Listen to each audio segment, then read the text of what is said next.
ಸುಳ್ಳೋ ಪಳ್ಳೋ ಹೇಳಿಕೊಂಡು ಹೇಗಾದರೂ ಹೊಟ್ಟೆಪಾಡು ಮಾಡುತ್ತಿದ್ದೇನೆ. ಬೇರೆಲ್ಲಿಗೆ ಓಡಿ ಹೋಗಲಿ, ಹೇಗೆ ಹೊಟ್ಟೆ ಹೊರಿಯಲಿ? ನನಗೆ ಗೊತ್ತಿರುವುದು ಇದೊಂದೇ ವಿದ್ಯೆ. ನಾನು ನೀವು ಹೇಳಿದಂತೆ ತಲೆ ತಪ್ಪಿಸಿಕೊಂಡು ನಾಪತ್ತೆಯಾಗುವ ಬಗ್ಗೆ ಯೋಚನೆ ಮಾಡಿದೆ. ಆದರೆ ಅದರ ಸಾಧಕ ಬಾಧಕಗಳನ್ನೆಲ್ಲ ಯೋಚಿಸಿದಾಗ ತಲೆ ತಪ್ಪಿಸಿಕೊಂಡು ಓಡಿ ಹೋಗುವುದಕ್ಕಿಂತ ಜೈಲಿಗೆ ಹೋಗುವುದೇ ವಾಸಿಯಾಗಿ ಕಂಡಿತು. ಅಲ್ಲಿ ಸೇಂದಿ ಸಿಕ್ಕದಿದ್ರೂ ಕೊನೆ ಪಕ್ಷ ಹೊಟ್ಟೆಗೆ ಅನ್ನವಾದರೂ ಸಿಕ್ಕುತ್ತೆ ಎಂದು ಕಣ್ಣೀರ್ಗರೆಯುತ್ತಾ ದುಃಖ ತೋಡಿಕೊಂಡ. ಅವನ ಕಣ್ಣಿನಿಂದ ಉದುರಿದ ಕಂಬನಿಗಳಲ್ಲಿ ಕೆಲವಾದರೂ ಪ್ರಾಮಾಣಿಕ ದುಃಖಾಶ್ರುಗಳಿದ್ದವೆಂದು ಕಾಣುತ್ತದೆ. ಇದೊಂದು ಸಾರಿ ಆ ಸುಡುಗಾಡು ಚಿರತೆ ಕೊಂದು ಹೇಗಾದರೂ ಮಾಡಿ ನನ್ನ ಪ್ರಾಣ ಉಳಿಸಿ. ಇದನ್ನು ನೀವು ಹೊಡೆದರೆ ನನ್ನ ಜೀವ ಉಳಿಸುವುದಲ್ಲದೆ ಅದು ಮುಂದೆ ಕೊಲ್ಲಲಿರುವ ಹಲವಾರು ಅಮಾಯಕರ ಜೀವವನ್ನು ಉಳಿಸಿದಂತಾಗುತ್ತದೆ ಎಂದು ಗೋಗರೆದ. ಈ ಚಿರತೆ ಕೊಲ್ಲಲು ನೀನು ಹೇಳಿದ ಎರಡನೇ ಕಾರಣವನ್ನೇನೋ ನಾನು ಒಪ್ಪುತ್ತೇನೆ, ಆದರೆ ಮೊದಲನೇ ಕಾರಣದ ಬಗ್ಗೆ ಮಾತ್ರ ನನಗೇನೋ ಆಸಕ್ತಿಯಿಲ್ಲ ಎಂದೆ. ಅದರಿಂದ ಅವನು ಚೂರೂ ಬೇಸರಪಟ್ಟುಕೊಳ್ಳದೆ, ಯಾವ ಕಾರಣಕ್ಕಾದರೂ ಸರಿ 4 ದಿನದೊಳಗೆ ಆ ಚಿರತೆ ಹೊಡೆದುಕೊಡಿ ಅಂದ. ನಾನು ನಿನಗೆ ಸಹಾಯ ಮಾಡಬೇಕೆಂದಾದರೆ ನೀನು ನನ್ನ ಜೊತೆ ಆ ಚಿರತೆ ಹೊಡೆಯುವವರೆಗೂ ಇದ್ದು ನಾನು ಹೇಳಿದ ಎಲ್ಲಾ ಕೆಲಸ ಮಾಡಿಕೊಡಬೇಕು. ಹಾಗಾದರೆ ಮಾತ್ರ ನಾನು ಪ್ರಯತ್ನಿಸುತ್ತೇನೆ, ಏಕೆಂದರೆ ಈ ಎಲ್ಲ ತೊಂದರೆ ತಾಪತ್ರಯಗಳಿಗೂ ನೀನೇ ಮೂಲ ಕಾರಣ ಎಂದು ಕರಾರು ಹಾಕಿದೆ. ಮುನಿಶಾಮಿಯ ಮೋರೆಯಲ್ಲಿ ಮಂದಹಾಸ ಮಿಂಚಿತು. ಮುಖದ ಮೇಲೆ ಇಳಿಯುತ್ತಿದ್ದ ಕಣ್ಣೀರಿನಲ್ಲಿ ಹಠಾತ್ತನೆ ನಿಂತು ಹೋಯಿತು. ಅದೇ ದಿನ ಸಾಯಂಕಾಲ ನಾನು ಮುನಿಶಾಮಿಯನ್ನು ಕರಕೊಂಡು ಡಿಎಸ್ಪಿ ಬಳಿಗೆ ಹೋದೆ. ಮುನಿಶಾಮಿ ನನಗೆ ಗಂಟು ಬಿದ್ದಿರುವ ಸಂಗತಿ ಅವರಿಗೆ ಹೇಳಿದೆ. ಅವರು ಕೊಟ್ಟಿರುವ 4 ದಿನದ ಗಡು ಬಗ್ಗೆ ಅವರು ಸೀರಿಯಸ್ ಆಗಿದ್ದಾರೋ ಎಂದು ಕೇಳಿದೆ. ಏಕೆಂದರೆ ಅವನನ್ನು ಸಹಾಯಕನನ್ನಾಗಿ ತಗೊಂಡ ಮೇಲೆ 4 ದಿನದ ತರುವಾಯ 5ನೇ ದಿನ ಪೊಲೀಸರು ಬಂಧಿಸಲು ಅವನ ಬೆನ್ನು ಬಿದ್ದರೆ ನನಗೆ ತುಂಬಾ ಫಜೀತಿಯಾಗುತ್ತಿತ್ತು. ಅದಕ್ಕಾಗಿ ನಾನು ಡಿಎಸ್ಪಿ ಬಳಿ ಈ ಸ್ಪಷ್ಟನೆ ಕೇಳಿದ್ದು. ಅವರು ಮುನಿಶಾಮಿಯನ್ನು ಹೆದರಿಸಲಷ್ಟೇ 4 ದಿನ ಗಡು ಕೊಟ್ಟಿದ್ದರು. ನಿಮ್ಮ ಚಿರತೆ ಹೊಡೆಯುವ ಪ್ರಯತ್ನಕ್ಕೆ ನಾನು ಖಂಡಿತ ಅಡ್ಡ ಬರುವುದಿಲ್ಲ ಎಂದು ಆಶ್ವಾಸನೆ ಕೊಟ್ಟರು. ಅಲ್ಲದೆ ಚಿರತೆ ಹೊಡೆಯುವ ಜವಾಬ್ದಾರಿಯನ್ನು ನನಗೆ ವಹಿಸಿರುವುದಾಗಿಯೂ ನನ್ನ ಕೆಲಸಕ್ಕೆ ಪೊಲೀಸ್ ಇಲಾಖೆಯವರೆಲ್ಲ ಸಹಕಾರ ನೀಡಬೇಕೆಂದು ಕಾಗದ ಸಹ ಕೊಟ್ಟರು. ಹೊರಗೆ ಕುಳಿತಿದ್ದ ಮುನಿಶಾಮಿಗೆ ನಾನೇನೂ ಈ ವಿಚಾರ ತಿಳಿಸಲಿಲ್ಲ.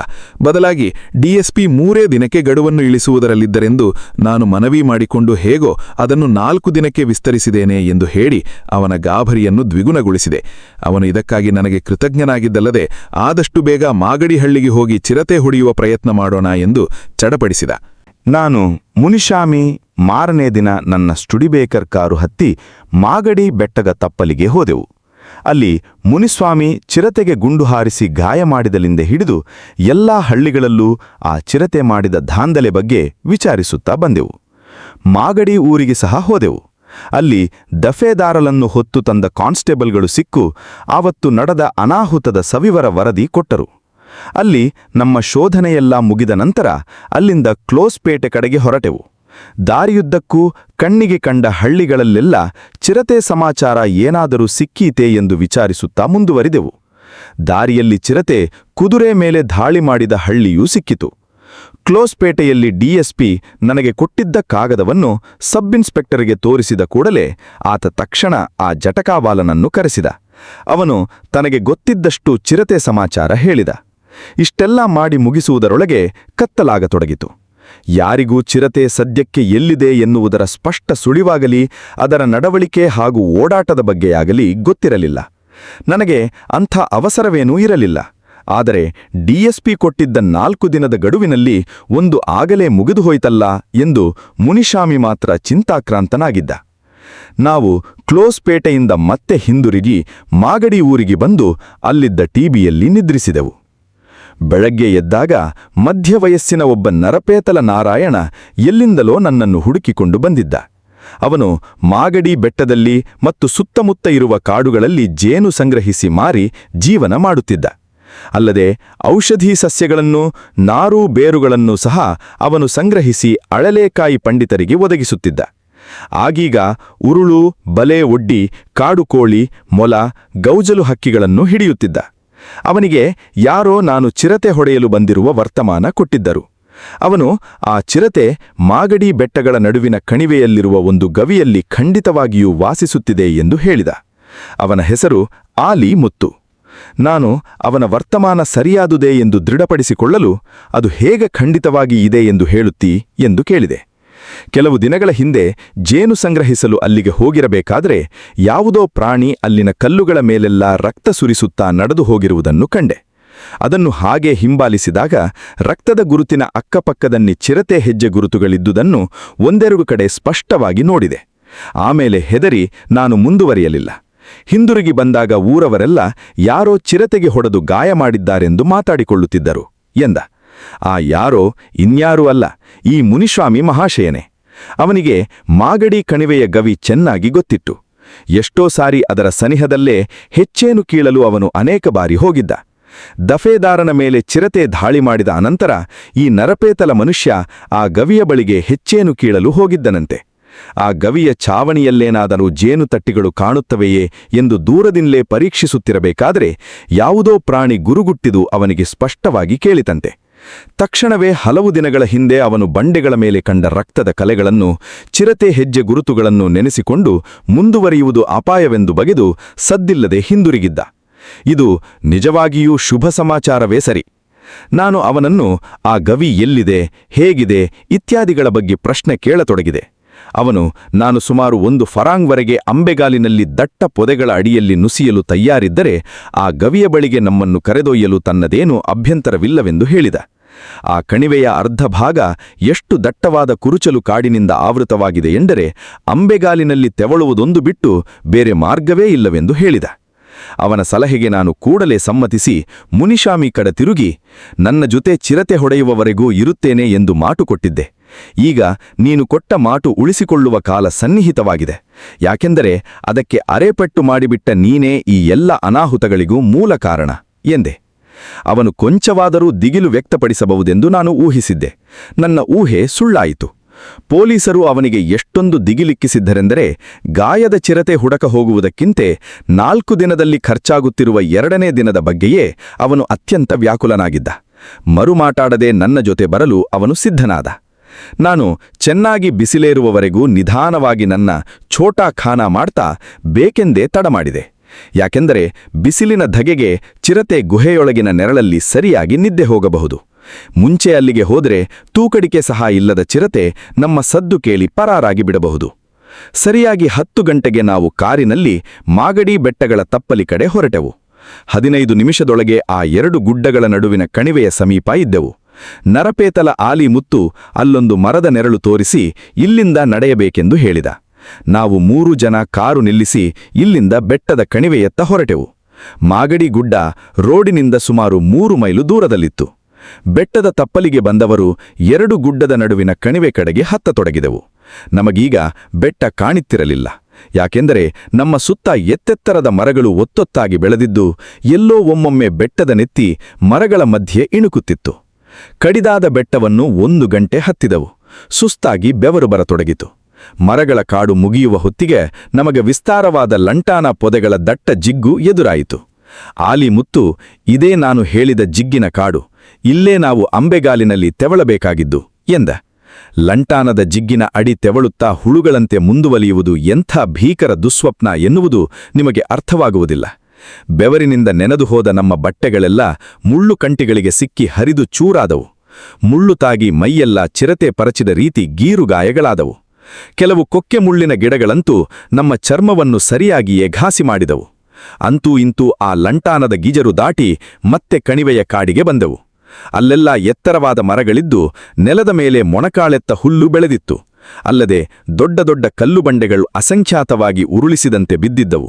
ಅಲ್ಲಿ ಮುತ್ತು ಅಲ್ಲೇ ಎಡಕ್ಕೆ ಬೆಟ್ಟದ ಮಧ್ಯದಲ್ಲಿ ಆ ಗವಿ ಇದೆ ಎಂದು, ಆದರೆ ಕಲ್ಲು ಬಂಡೆಗಳ ದೆಸೆಯಿಂದ ಗವಿಯ ತೀರಾ ಹತ್ತಿರದಿಂದಲೂ ಸಹ ಅಲ್ಲಿ ಚಿರತೆಯನ್ನು ಗುರುತಿಸುವುದು ಕಷ್ಟವೆಂದು ಹೇಳಿದ. ಅವನ ಹೇಳಿಕೆಯಲ್ಲಿ ಉತ್ತೇಕ್ಷೆಯೇನೂ ಇರಲಿಲ್ಲ. ಚಿರತೆಯಲ್ಲ, ಹುಲಿಯನ್ನೂ ಸಹ ಅಲ್ಲಿ ಪತ್ತೆ ಮಾಡುವುದು ಕಷ್ಟವಿತ್ತು. ಆಲಿ ಮುತ್ತುವನ್ನು ಹಿಂದೆ ಬಿಟ್ಟು ನಾನು ಮುಂದಾದೆ. ಅವನ ಹಿಂದೆ ಮುನಿಸ್ವಾಮಿ ಬರುತ್ತಿದ್ದ. ಆ ಗವಿಗೆ ಅಡ್ಡಲಾಗಿದ್ದ ಬಂಡೆಯ ಮರೆಯಲ್ಲಿ ನಿಧಾನವಾಗಿ ಹೆಜ್ಜೆ ಮೇಲೆ ಹೆಜ್ಜೆ ಇಟ್ಟು ಗವಿಯ ಹತ್ತಿರಕ್ಕೆ ಸರಿಯತೊಡಗಿದವು. ಚಿರತೆ ಯಾವ ಕ್ಷಣವಾದರೂ ಅಲ್ಲಿಂದ ಚಿಮ್ಮಬಹುದೆಂದು ಆ ಗವಿಯತ್ತ ಆಗೀಗ ಇಣುಕುತ್ತಲೇ ಮುಂದುವರೆಯುತ್ತಿದ್ದವು. ಗವಿಯ ಬಾಯಲ್ಲಿ ಛಾವಣಿಯಂತೆ ವಿಸ್ತಾರವಾದ ಕಲ್ಲು ಚಪ್ಪಡಿ ಚಾಚಿಕೊಂಡಿತ್ತು. ಆ ಚಪ್ಪಡಿಯ ತಳಭಾಗದಲ್ಲಿ ಹಲವಾರು ಹೆಚ್ಚೇನು ಕಟ್ಟಿಬಿಟ್ಟು ಹೋದ ಖಾಲಿ ತಟ್ಟಿಗಳು ಬೆಳ್ಳಗೆ ನೇತುಕೊಂಡಿದ್ದವು. ಗವಿಯ ಬಾಯ ಮುಂದೆ ಹುಲ್ಲಿನ ಮಧ್ಯೆ ಎಲ್ಲಾ ಗಾತ್ರದ ಕಲ್ಲುಗಳು ಬಿದ್ದಿದ್ದವು. ಯಾವುದೋ ಕಾಲದಲ್ಲಿ ಗುಡ್ಡದ ಮೇಲಿಂದ ಜಾರಿ ಬಿದ್ದವಿರಬೇಕು ಅವು. ಅಷ್ಟರಲ್ಲಿ ನಮಗೆ ಸ್ಪಷ್ಟವಾಗಿ, ಆದರೆ ಕ್ಷೀಣವಾಗಿ ಯಾವುದೋ ಪ್ರಾಣಿ ಗುರುಗುಟ್ಟಿದಂತೆ ಸದ್ದು ಕೇಳಿತು. ಆಲಿ ಮುತ್ತು ಮೆಲ್ಲಗೆ ಹಿಂದಿನಿಂದ ನನ್ನ ಭುಜ ಮುಟ್ಟಿ ನಿಲ್ಲಲು ಎಚ್ಚರಿಕೆ ಕೊಟ್ಟ. ಅದು ಚಿರತೆ ಗುರುಗುಟ್ಟಿದಿರಬಹುದು, ಇಲ್ಲವೇ ಕರಡಿ ಇದ್ದರೂ ಇರಬಹುದು. ನಾವೆಲ್ಲ ಕಲ್ಲಾಗಿ ಅಲ್ಲಾಡದೆ ನಿಂತೆವು. ಆ ಸದ್ದು ನಮ್ಮೆದುರಿನ ಗುಹೆಯ ಕಡೆಯಿಂದಲೇ ಬಂದಿದ್ದೆನ್ನುವುದರಲ್ಲಿ ಅನುಮಾನವಿರಲಿಲ್ಲ. ಗವಿಯ ಒಳಗಿಂದ ಅಥವಾ ಅದಕ್ಕೆ ತೀರಾ ಸಮೀಪದಿಂದ. ನನಗೆ 2 ಯೋಚನೆ ಹೊಳೆಯಿತು. ಇಲ್ಲಿಂದ ಒಂದೆರಡು ಕಲ್ಲೆಸೆದು ಆ ಪ್ರಾಣಿಯನ್ನು ಹೊರಗೆ ಬರಲು ಮಾಡುವುದು, ಇಲ್ಲವೇ ಇನ್ನೊಂದು 4-5 ಹೆಜ್ಜೆ ಮುಂದುವರೆದು ಮಾಡುವುದು. ಮುಂದುವರೆಯುವುದು ಯಾಕೋ ನನಗೆ ಅಪಾಯ ಎನ್ನಿಸಿತು. ಆ ಪ್ರಾಣಿ ನನ್ನಗಿಂತ ಎತ್ತರದಲ್ಲಿರುವುದರಿಂದ ಮೇಲೆ ಹಾರುವುದು ಸುಲಭ. ಅಲ್ಲದೆ ನಾನೇನಾದರೂ ನನ್ನ ಮೊದಲನೇ ಗುಂಡಿನ ಗುರಿ ತಪ್ಪಿಸಿದರೆ ಇನ್ನೊಂದಕ್ಕೆ ಸಮಯವೇ ಇರುವುದಿಲ್ಲ. ಮೆಲ್ಲಗೆ ಹಿಂದಕ್ಕೆ ಬಾಗಿ ಆಲಿ ಮುತ್ತುವಿಗೂ ಮುನಿಶಾಮಿಗೂ ಒಂದೊಂದು ಕಲ್ಲು ಎಸೆಯಲು ಹೇಳಿದೆ. ಅವರು ಹಾಗೇ ಮಾಡಿದರು. ಏನೂ ಸಂಭವಿಸಲಿಲ್ಲ. ಯಾವುದೂ ಅಲ್ಲಾಡಲಿಲ್ಲ. ನನ್ನ ರೈಫಲಿನ ಕುದುರೆ ಎಳೆದುಕೊಂಡು ಟ್ರಿಗರಿನ ಮೇಲೆ ಬೆರಳಿಟ್ಟುಕೊಂಡು ಸಿದ್ಧನಾಗಿ ನಿಂತಿದ್ದೆ. ಯಾವ ಒಂದು ಅತಿ ಸೂಕ್ಷ್ಮ ಚಲನೆ ಕಂಡರೂ ಗುರಿಯಿಡಲು. ಮತ್ತೆ ಅವರಿಬ್ಬರೂ ಒಂದೆರಡು ಕಲ್ಲೆಸೆದರು. ಏನೂ ಅಲ್ಲಾಡಲಿಲ್ಲ. ಅಷ್ಟರಲ್ಲಿ ನನಗೆ ಗುಹೆಯ ಬಲಭಾಗದಲ್ಲಿ ಅಲ್ಲಾಡುವ ಹುಲ್ಲು ನೋಡಿ ಇಳಿಜಾರಿನ ಕಡೆಗೆ ಏನೋ ಚಲಿಸುತ್ತಿದೆ ಎಂದು ಅನುಮಾನ ಬಂತು. ಗಾಳಿ ಬೀಸಿದ್ದರಿಂದ ಹುಲ್ಲು ಅಲ್ಲಾಡಿ ಇರಬಹುದು, ಇಲ್ಲವೇ ಯಾವುದೋ ಪ್ರಾಣಿ ಹುಲ್ಲಿನೊಳಗೆ ಹುದುಗಿ ಮುಂದುವರಿಯುತ್ತಿರಬಹುದು. ಒಂದಂತೂ ನನಗೆ ಸ್ಪಷ್ಟ: ಭಾರತದ ಕರಡಿಗಳೆಲ್ಲ ಕಪ್ಪು ಬಣ್ಣದವು. ಕಂಡು ಬಣ್ಣದ ಹುಲ್ಲಿನ ಮಧ್ಯೆ ನನಗೆ ಪತ್ತೆ ಮಾಡಲಾಗದಂತೆ ಕಪ್ಪು ಪ್ರಾಣಿಯೊಂದು ಆ ರೀತಿ ಮುಂದುವರಿಯಲು ಸಾಧ್ಯವಿಲ್ಲ. ಅಲ್ಲದೆ ಕರಡಿ ಜಾಯಮಾನವೇ ಬೇರೆ. ಅದಕ್ಕೆ ಗಾಬರಿಯಾದರೆ ಹುಚ್ಚು ಹಿಡಿದಂತೆ ಮೈಮೇಲೆ ಬರುತ್ತದೆ, ಇಲ್ಲ ನೆಗೆದು ದೌಡಾಯಿಸಿ ಬಿಡುತ್ತದೆ. ಇದು ಕಂಡು ಕೆಂಪು ಬಣ್ಣದ ಒಣ ಹುಲ್ಲಿನ ಬಣ್ಣವನ್ನೇ ಹೋಲುವ ಪ್ರಾಣಿ. ಹಾಗಾದರೆ ಚಿರತೆಯಲ್ಲವೇ? ಅದು ಮೆಲ್ಲಗೆ ಮುಂದಕ್ಕೆ ಹರಿದಂತೆ ನಾನು ಕಣ್ಣೆಲ್ಲ ನೋಯುವಂತೆ ಆ ಜಾಗವನ್ನು ದಿಟ್ಟಿಸಿದೆ. ಹುಲ್ಲಿನ ನಡುವೆ ಒಂದು ಸಣ್ಣ ಕಪ್ಪು ಚುಕ್ಕೆಯಂತೇನೋ ಕಾಣಿತು. ಈಗ ಹುಲ್ಲು ಅಲ್ಲಾಡುವುದು ನಿಂತಿತ್ತು. ಅದು ನಮ್ಮಿಂದ ಬಲಕ್ಕೆ ಸರಿಯುತ್ತಿದ್ದದು ನಿಂತು ಹುಲ್ಲಿನ ಮರೆಯಲ್ಲಿ ನಮ್ಮತ್ತ ದಿಟ್ಟಿಸುತ್ತಿದೆ ಎನ್ನಿಸಿತು. ಆ ಪ್ರಾಣಿಯ ತಲೆ ಯಾವ ಕಡೆ ಇದೆ, ಬಾಲ ಯಾವ ಕಡೆ ಇದೆ, ಯಾವ ಪ್ರಾಣಿ ಒಂದು ಅಂದಾಜಾಗುವುದಿಲ್ಲ. ಇನ್ನು 1 ಅಥವಾ 2 ಕ್ಷಣಗಳಷ್ಟು ಮಾತ್ರ ನನಗೆ ಸಮಯವಿದೆ. ತಡದರಿ ಇಲ್ಲ ಅದು ಪರಾರಾಗುತ್ತದೆ, ಇಲ್ಲವೇ ಮೈಮೇಲೆ ನೆಗೆಯುತ್ತದೆ. ನಾನು ಹುಲ್ಲಿನ ಮಧ್ಯೆ ಕಾಣಿಸುತ್ತಿದ್ದ ಆ ಕಪ್ಪು ಚುಕ್ಕೆಗೆ ಗುರಿಯಿಟ್ಟೆ. ಮೆಲ್ಲಗೆ ಟ್ರಿಗರ್ ಒತ್ತಿದೆ.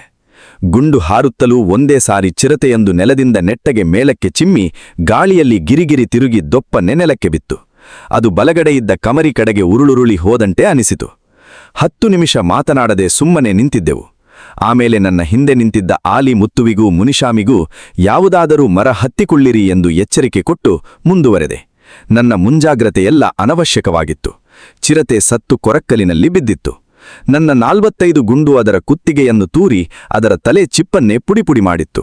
ಸತ್ತ ಚಿರತೆಯನ್ನು ಪರೀಕ್ಷಿಸಿದಾಗ ಮುನಿಶಾಮಿ ಹೊಡೆದ ಗುಂಡು ಅದರ ಭುಜದ ಮೇಲ್ಭಾಗಕ್ಕೆ ಹೊಡೆದು ಬಲವಾದ ಗಾಯ ಮಾಡಿದ್ದು ಕಾಣುತ್ತಿತ್ತು. ಆ ಗಾಯ ಕೊಳೆತು ಆಗಲೇ ಅದರಲ್ಲಿ ಹುಳುಗಳು ಮಿಜಿಗುಡುತ್ತಿದ್ದವು. ಅದು ನರಭಕ್ಷಕವಾಗುವ ಸಾಧ್ಯತೆಗಳಿದ್ದರೂ ಆ ಗಾಯದಿಂದ ಅದು ಬಹುಕಾಲ ಬದುಕುವ ಸಾಧ್ಯತೆಗಳಿಲ್ಲವೆಂದೇ ಅನ್ನಿಸುತ್ತದೆ. ಅದು 7 ಅಡಿ ಉದ್ದವಿದ್ದ ದೊಡ್ಡ ವಯಸ್ಕ ಚಿರತೆ. ಅದನ್ನು ಆ ಲಂಟಾನದ ಜಿಗ್ಗಿನ ಅಡಿಯಿಂದ ಹೊರಗೆ ಸಾಗಿಸಲು 3 ಜನಕ್ಕೂ ಸಾಕು ಬೇಕಾಯಿತು. ಮುಳ್ಳು ತರಚಿ ಮೈಕೈಯೆಲ್ಲ ರಕ್ತಮಯವಾಗಿದ್ದ ನಮಗೆ ಶಿಕಾರಿಯ ಸಹವಾಸವೇ ಬೇಡ ಎಂದು ಅನ್ನಿಸಿದ್ದರಲ್ಲಿ ಆಶ್ಚರ್ಯವೇ ಇಲ್ಲ. ಅದೇ ದಿನ ಸಾಯಂಕಾಲ ನಾವು ಆ ಚಿರತೆಯನ್ನು ಡಿಎಸ್ಪಿ ಆಫೀಸಿಗೆ ಒಯ್ದು ಅವರ ಕಾಲುಬಡದಲ್ಲಿ ಹಾಕಿ ಅವರು ಕೊಟ್ಟಿದ್ದ ಗಡುವಿನ ಕಾಲಾವಧಿಯನ್ನು ಜ್ಞಾಪಿಸಿದೆವು. ಅದರ ಅರ್ಧದಷ್ಟು ಸಮಯದಲ್ಲಿ 48 ಗಂಟೆಗಳೊಳಗೆ ನಾವು ಒಪ್ಪಿಕೊಂಡ ಕೆಲಸ ಮಾಡಿ ಮುಗಿಸಿದ್ದೆವು. ಡಿಎಸ್ಪಿ ಪರಮಾನಂದದಿಂದ ನಮ್ಮಿಬ್ಬರ ಕೈಕುಲುಕಿದರು. ಈಗ ನಾನು ಹೇಳಬೇಕೆಂದಿರುವ ಕಥೆ ಒಂದು ದಕ್ಷಿಣ ಭಾರತದ ಕಾಡುಗಳಲ್ಲಿ ಸಾಮಾನ್ಯವಾಗಿ ಕಾಣಸಿಗುವ ಕರಡಿಗೆ ಸಂಬಂಧಿಸಿದ್ದು. ಭಾರೀ ದಾಂಡಿಗ ಕರೇ ಕರಡಿ. ಎಲ್ಲ ಕರಡಿಗಳು ನಾನು ನಿಮಗೆ ಅನೇಕ ಬಾರಿ ತಿಳಿಸಿರುವಂತೆ ನಂಬಲನರ್ಹವಾದ, ಶೀಘ್ರ ಕೋಪದ, ಸುಲಭಕ್ಕೆ ಗಾಬರಿ ಬೀಳುವ ಪ್ರಾಣಿಗಳು.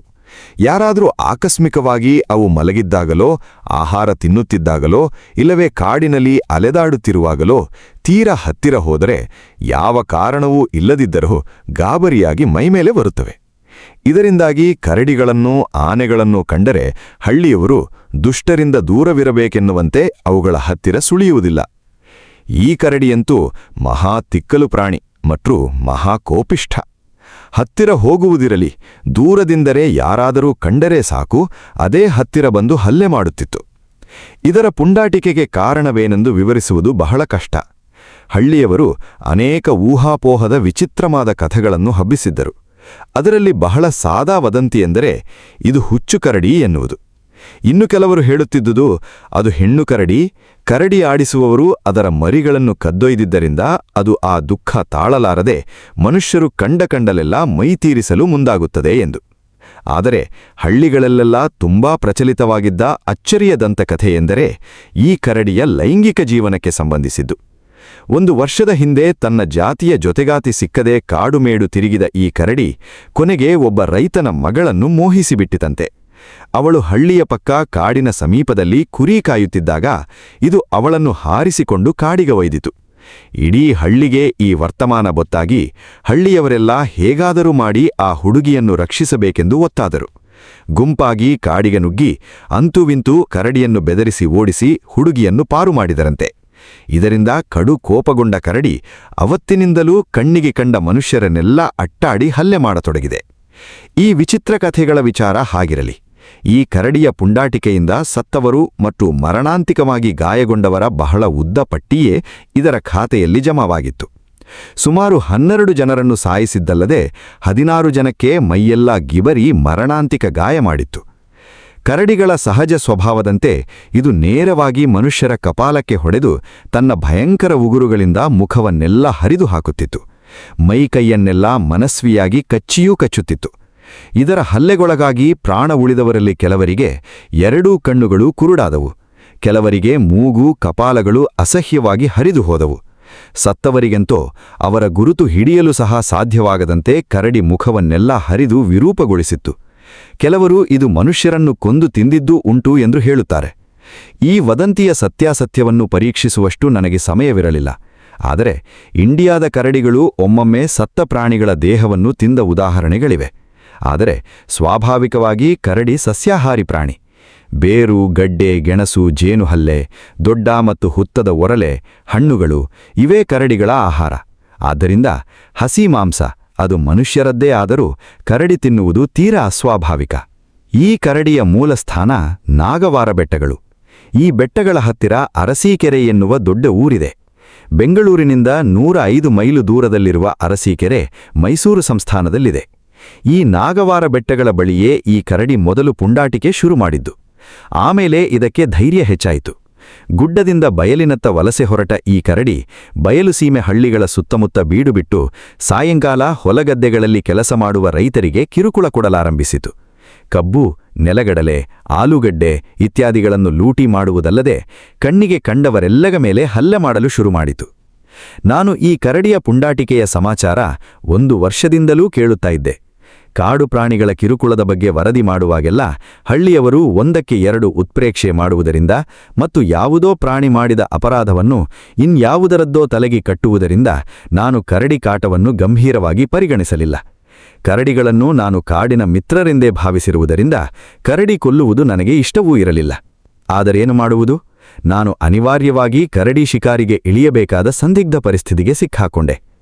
ನನಗೊಬ್ಬ ಅಲ್ಲಾ ಬಕ್ಷಿ ಎಂಬ ಮುದುಕ ಸಾಬಣ್ಣ ಸ್ನೇಹಿತನಿದ್ದ.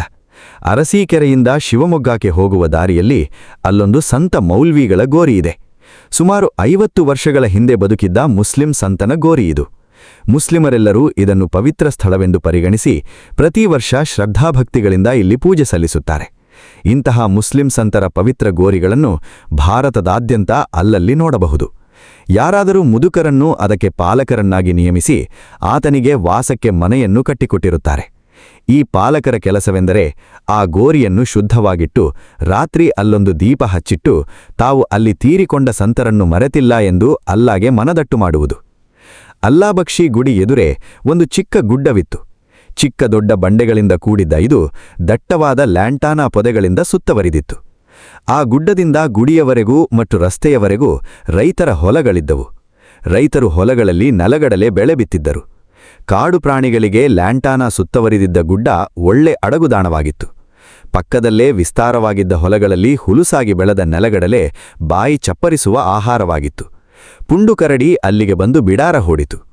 ಗುಡ್ಡದ ಮೇಲಿನ ದೊಡ್ಡ ದೊಡ್ಡ ಬಂಡೆಗಳೆಡವೆ ಬಿರುಕಿನಂತಿದ್ದ ಒಂದು ಗುಹೆಯೊಳಗೆ ಸೇರಿಕೊಂಡು ಸಂಜೆಯಾಗುತ್ತಲೇ ಹೊಟ್ಟೆ ತುಂಬಿಸಿಕೊಳ್ಳಲು ಗುಡ್ಡ ಇಳಿದು ನೆಲಗಡಲೆ ಹೊಲಗಳಿಗೆ ನುಗ್ಗುತ್ತಿತ್ತು.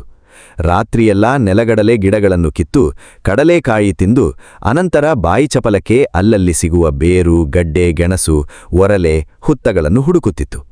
ಬೆಳಕು ಬಿಟ್ಟ ಮೇಲೆ ಅದು ನೆಲಗಡಲೆ, ಒರಲೆ, ಗೊದ್ದದ ಕೊಟ್ಟೆ ಇತ್ಯಾದಿಗಳಿಂದ ಭರ್ತಿಯಾದ ಹೊಟ್ಟೆ ಹೊತ್ತು ನಿಧಾನವಾಗಿ ಗುಡ್ಡದ ಮೇಲಿನ ಗವಿಯತ್ತ ಸಾಗುತ್ತಿತ್ತು. ಆ ಕರಡಿ ನಿರಾತಂಕವಾಗಿ ಠಾಣ್ಯ ಹೂಡಲು ಅಲ್ಲಿದ್ದ ಇನ್ನೊಂದು ಕಾರಣವೆಂದರೆ ಆ ಗುಡ್ಡದ ಹಿಂಭಾಗದಲ್ಲಿ ಸ್ವಾಭಾವಿಕವಾಗಿಯೇ ನಿರ್ಮಾಣವಾಗಿದ್ದ ಒಂದು ಚಿಕ್ಕ ಕೆರೆ ಇತ್ತು. ಆದ್ದರಿಂದ ಆ ಕರಡಿಗೆ ಹಸಿವು, ನೀರಡಿಕೆಗೆರಡಕ್ಕೂ ಪರಿಹಾರ ಸಿಕ್ಕಿತ್ತು. ಈ ನಡುವೆ ಇನ್ನೊಂದು ತಲೆನೋವು ಶುರುವಾಯಿತು. ಬೆಂಗಳೂರು ಶಿವಮೊಗ್ಗ ಮೇನ್ ರೋಡಿನಲ್ಲಿ ಅಕ್ಕಪಕ್ಕದಲ್ಲಿ ತುಂಬಾ ಅತ್ತಿ, ಆಲ, ಬಸರಿ ಮರಗಳಿವೆ. ಇವೆಲ್ಲ ಹಳೇ ಮಹಾರಾಜರ ಕಾಲದಲ್ಲಿ ಹಾಕಿದವು. ಇವು ಅಲ್ಲಾಬಕ್ಷಿಯ ಗುಡಿಯ ಅಕ್ಕಪಕ್ಕದಲ್ಲೂ ಬೇಕಾದಷ್ಟು ಬೆಳೆದಿದ್ದವು. ನೆಲಗಡಲೆ ಹೊಲಗಳಲ್ಲಿ ಕರಡಿ ಲೂಟಿ ನಡೆಯುತ್ತಿದ್ದ ಸಮಯದಲ್ಲೇ ಇವೂ ಸಹ ಹಣ್ಣು ಬಿಡಲು ಶುರುವಾಡಿದವು. ಬೆಳಗಿನ ಹೊತ್ತು ನಾನಾ ತರಹದ ಹಕ್ಕಿಗಳು, ಕೋತಿಗಳು ಮರ ಹತ್ತಿ ಹಣ್ಣು ತಿನ್ನುತ್ತಾ ದಾಂಧಲೆ ನಡೆಸುತ್ತಿದ್ದವು. ಈ ಮರಗಳಿಂದ ಉದುರುತ್ತಿದ್ದ ಹಣ್ಣುಗಳು ರಸ್ತೆಯುದ್ದಕ್ಕೂ ಕಿಕ್ಕರಿಯಿಸಿ ಚಮಕಾನಿ ಹಾಸಿದಂತೆ ಬಿದ್ದಿರುತ್ತಿದ್ದವು. ರಾತ್ರಿ ದೊಡ್ಡ ದೊಡ್ಡ ಬಾವ್ವಲಿಗಳು ಹಣ್ಣು ತಿನ್ನಲು ಆಗಮಿಸಿ ತಲೆ ಕೆಳಗಾಂಡಿ ಜೋತುಕೊಂಡು ಹಣ್ಣು ತಿನ್ನುತ್ತಾ ಕರಕರ ಕೂಗಿ ಪರಸ್ಪರ ಜಗಳವಾಡುತ್ತಿದ್ದವು. ಬೆಳಗ್ಗೆ ರಾತ್ರಿ ಆಗಮಿಸುವ ಈ ಹಲವಾರು ತರಹದ ಅತಿಥಿಗಳು ಹಣ್ಣು ತಾವು ತಿನ್ನುವುದಲ್ಲದೆ ಅದಕ್ಕೆ 10ರಷ್ಟು ಹಣ್ಣನ್ನು ಮರದಡಿ ಉದಿರಿಸುತ್ತಿದ್ದವು. ಕಳಿತ ಹಣ್ಣುಮಲು ತಮ್ಮ ಭಾರಕ್ಕೆ ತೊಟ್ಟು ಕಳಚಿ ಬೀಳುತ್ತಿದ್ದದಲ್ಲದೆ ಗಾಳಿ ಮಳೆಗಳಿಗೂ ಉದುರುವಿತ್ತವು. ಇದು ಇಲ್ಲಿಯವರೆಗೆ ಕಡಲೆಕಾಯಿಗಳನ್ನೇ ತಿಂದು ತಿಂದು ಬೇಸರವಾದ ಕರಡಿಗೆ ದೊಡ್ಡ ಆಕರ್ಷಣೆಯಾಯಿತು. ಅದು ಹೊಲಗಳಲ್ಲಿ ನೆಲಗಡಲೆ ತಿಂದು ಬೇಸರವಾದ ಕೂಡಲೇ ಉದ್ದಕ್ಕೂ ಸಾಲಮರಗಳ ಅಡಿ ಉದುರಿರುತ್ತಿದ್ದ ಅತ್ತಿ, ಗೋಣಿ ಹಣ್ಣುಗಳನ್ನು ಹೆರಕಿ ತಿನ್ನುತ್ತಾ ತಿರುಗುತ್ತಿತ್ತು. ಹಾಗಾಗಿ ಅದು ಅಲ್ಲಾಬಕ್ಷಿಯ ಗುಡಿಯ ಪಕ್ಕಕ್ಕೂ ಬರಲಾರಂಭಿಸಿತು. ಇಲ್ಲಿಂದ ಅಲ್ಲಾಬಕ್ಷಿಯ ತೊಂದರೆಗಳು ಆರಂಭವಾದವು. ಅಲ್ಲಾಬಕ್ಷಿಗೆ ಒಬ್ಬ ಮಗನಿದ್ದ. ಸುಮಾರು 22 ವರ್ಷದವನಿರಬಹುದು. ವಯಸ್ಸಾದ ತಾಯಿ ತಂದೆಗಳು ಮತ್ತು ಇವನಿಗಿಂತ ವಯಸ್ಸಿನಲ್ಲಿ ತುಂಬಾ ಚಿಕ್ಕವಳಾದ ತಂಗಿ, ಒಟ್ಟು 4 ಜನ ಆ ಮನೆಯಲ್ಲಿ ವಾಸವಾಗಿದ್ದಿದ್ದು. ಒಮ್ಮೆ ರಾತ್ರಿ ಊಟವಾದ ನಂತರ ಯಾವ ಕಾರಣಕ್ಕೋ ಆ ಹುಡುಗ ಬಾಗಿಲು ತೆಗೆದು ಹೊರಗೆ ಹೋದ. ಅದು ಕಗ್ಗತ್ತಲೆ ರಾತ್ರಿ. ಅದೇ ಸಮಯದಲ್ಲಿ ಅಲ್ಲಾಬಕ್ಷಿ ಗುಡಿ ಎದುರೇ ಆ ಪುಂಡು ಕರಡಿ ಅತ್ತಿಹಣ್ಣು ಆಯ್ದು ತಿನ್ನುತ್ತಾ ಇತ್ತು. ಹುಡುಗ ಧಡಕ್ಕಂದು ಬಾಗಿಲು ತೆಗೆದು ಹೊರಗೆ ಬಂದಿದ್ದು ಅದರ ಊಟಕ್ಕೆ ಭಂಗವಾಯಿತೋ ಏನೋ. ಅಂತೂ ಸಿಟ್ಟಿಗೆದ್ದ ಕರಡಿ ಬಾಗಿಲಿಳಿದು ಬರುತ್ತಿದ್ದ ಹುಡುಗನ ಮೇಲೆ ಒಮ್ಮೆಲೆ ಏರಿ ಹೋಗಿ ಅವನ ಕುತ್ತಿಗೆಯನ್ನು ಕಚ್ಚಿತು. ಹುಡುಗ ಗಟ್ಟಿಯಾಗಿ ಕಿರಿಚುತ್ತಾ ಒದ್ದಾಡಿ ಕರಡಿಯಿಂದ ಬಿಡಿಸಿಕೊಳ್ಳಲು ಯತ್ನಿಸಿದ. ಕರಡಿ ಮತ್ತೊಮ್ಮೆ ಅವನನ್ನು ಕಚ್ಚಿತು. ಈ ಸಾರಿ ಮೂಗನ್ನೂ ಒಂದು ಕಣ್ಣನ್ನೂ ಸೇರಿಸಿ ಕಪಾಲದ ಬಳಿ ಕಚ್ಚಿತು. ಅಲ್ಲದೆ ಎದೆ, ಭುಜಗಳ ಬಳಿ ಉಗುರುಗಳಿಂದ ಸಿಗಿದಂತೆ ಪರಚಿತು. ಅಷ್ಟರಲ್ಲಿ ಮನೆಯಲ್ಲೆಲ್ಲ ಗಲಾಟೆ ಶುರುವಾಗಿದ್ದರಿಂದ ಹುಡುಗನನ್ನು ಬಿಟ್ಟು ಕತ್ತಲಲ್ಲಿ ಮಾಯವಾಯಿತು. ಹುಡುಗ ಕರಡಿ ಆಘಾತಕ್ಕೆ ತತ್ತರಿಸುತ್ತಾ ಹೇಗೋ ತೂರಾಡಿಕೊಂಡು ಮನೆಯತ್ತ ಹೆಜ್ಜೆ ಹಾಕಿದ. ಹುಡುಗನ ಕುತ್ತಿಗೆಯ ಹತ್ತಿರ ಕರಡಿ ಕಚ್ಚಿಗಲ್ಲಿ ಮುಖ್ಯ ರಕ್ತನಾಳವೊಂದು ತುಂಡಾಗಿದ್ದರಿಂದ ರಕ್ತ ತಡೆಯಿಲ್ಲದೆ ಧಾರಾಕಾರವಾಗಿ ಚಿಲುಮೆಯಂತೆ ಹೊರಚಿಮ್ಮುತ್ತಿತ್ತು. ಅಲ್ಲಾಬಕ್ಷಿ ಮನೆಯಲ್ಲಿದ್ದ ಬದ್ದ ಬಟ್ಟೆಗಳೆಲ್ಲವೂ ಅವನ ಗಾಯಕ್ಕೆ ಸುತ್ತಿ ಸುತ್ತಿ ರಕ್ತ ತಡೆಯಲು ಯತ್ನಿಸಿದ. ಮನೆಯಲ್ಲಿದ್ದ ಬಟ್ಟೆಗಳೆಲ್ಲ ಹುಡುಗನ ರಕ್ತದಲ್ಲಿ ನೆನೆದು ಒದ್ದೆ ಮುದ್ದೆಯಾದವೇ ಹೊರತು ರಕ್ತ ನಿಲ್ಲಲಿಲ್ಲ. ಮುಂಜಾನೆಯ ಹೊತ್ತಿಗೆ ರಕ್ತಸ್ರಾವದಿಂದಲೂ ಕರಡಿ ಮಾಡಿದ ಪ್ರಾಣಾಂತಿಕ ಗಾಯಗಳಿಂದಲೂ ಹುಡುಗ ಕೊನೆಯುಸಿರೆಳೆದ. ಕರಡಿ ಕಡಲೆಕಾಯಿಯನ್ನು, ಗೋಣಿ ಅತ್ತಿ ಹಣ್ಣುಗಳನ್ನು ತಿಂದು ಹೊಟ್ಟೆ ತುಂಬಿಸಿಕೊಂಡು ಗುಡ್ಡವನ್ನೇರಿ ಕಲ್ಲುಗುಂಡಗಳ ನಡುವಿದ್ದ ಗುಹೆಗೆ ಹೋಯಿತು. ಅಲ್ಲಾಬಕ್ಷಿ ತುಂಬಾ ಬಡವ. ನನಗೆ ಬೆಂಗಳೂರಿಗೆ ಟೆಲಿಗ್ರಾಂ ಕಳುಹಿಸುವುದಕ್ಕೂ ಕೂಡ ಅವನ ಕೈಯಲ್ಲಿ ಶಕ್ತಿವಿರಲಿಲ್ಲ. ಇನ್ನು ಬಸ್ಸು, ರೈಲು ಹತ್ತಿ ಬೆಂಗಳೂರಿಗೆ ಬರುವುದಂತೂ ದೂರವೇ ಉಳಿತು. ಆದರೆ ಒಂದು ಪೋಸ್ಟ್ ಕಾರ್ಡಿನಲ್ಲಿ ತನ್ನ ಮಗನ ದುರಂತ ಕಥೆಯೆಲ್ಲವನ್ನೂ ಬರೆದು ಪೋಸ್ಟ್ ಮಾಡಿದ. ಉರ್ದು ಲಿಪಿಯಲ್ಲಿ ಪೆನ್ಸಿಲಿನಲ್ಲಿ ಬರೆದಿದ್ದ ಆ ಕಾಗದದ ಮೇಲೆಲ್ಲ ಕಣ್ಣೀರ ಕಲೆಗಳಿದ್ದವು. ಅವನು ಪೋಸ್ಟ್ ಮಾಡಿದ 2 ದಿನದ ನಂತರ ನನಗೆ ಆ ಕಾಗದ ಸಿಕ್ಕಿತ್ತು. ನನ್ನ ವೃದ್ಧ ಮಿತ್ರನಿಗೆ ಒದಗಿದ ಘೋರ ಆಘಾತಕ್ಕೆ ಮರುಗಿ ತಡಮಾಡದೆ ನಾನು 3 ಗಂಟೆಯ ತರುವಾಯ ಅರಸೀಕೆರೆಯತ್ತ ಹೊರಟೆ. ನಾನು ಹೋಗುತ್ತಾ ಈ ಕ್ರೂರ ಕರಡಿಯನ್ನು ಬಲಿಹಾಕುವುದೇನೂ ಕಷ್ಟಕರವಲ್ಲವೆಂದು ಊಹಿಸಿ ಕೇವಲ ನನ್ನ ಟಾರ್ಚು, 405 ರೈಫಲ್ಲು, ಒಂದೇ ಒಂದು ಜೊತೆ ಬಟ್ಟೆ ಮಾತ್ರ ಒಯ್ದಿದ್ದೆ. ಹೆಚ್ಚು ದಿನಗಳ ಪ್ರವಾಸಕ್ಕೆ ನಾನು ಅಣಿಯಾಗಿರಲಿಲ್ಲ. ಸುಮಾರು 5 ಗಂಟೆ ಸಮಯಕ್ಕೆ ನಾನು ಅಲ್ಲಾಬಕ್ಷಿ ಮನೆ ಬಾಗಿಲೆದುರಿದ್ದೆ. ಅಲ್ಲಾಬಕ್ಷಿ ನಡೆದ ಕಥೆಯೆಲ್ಲವನ್ನೂ ನನಗೆ ವಿವರಿಸಿದ.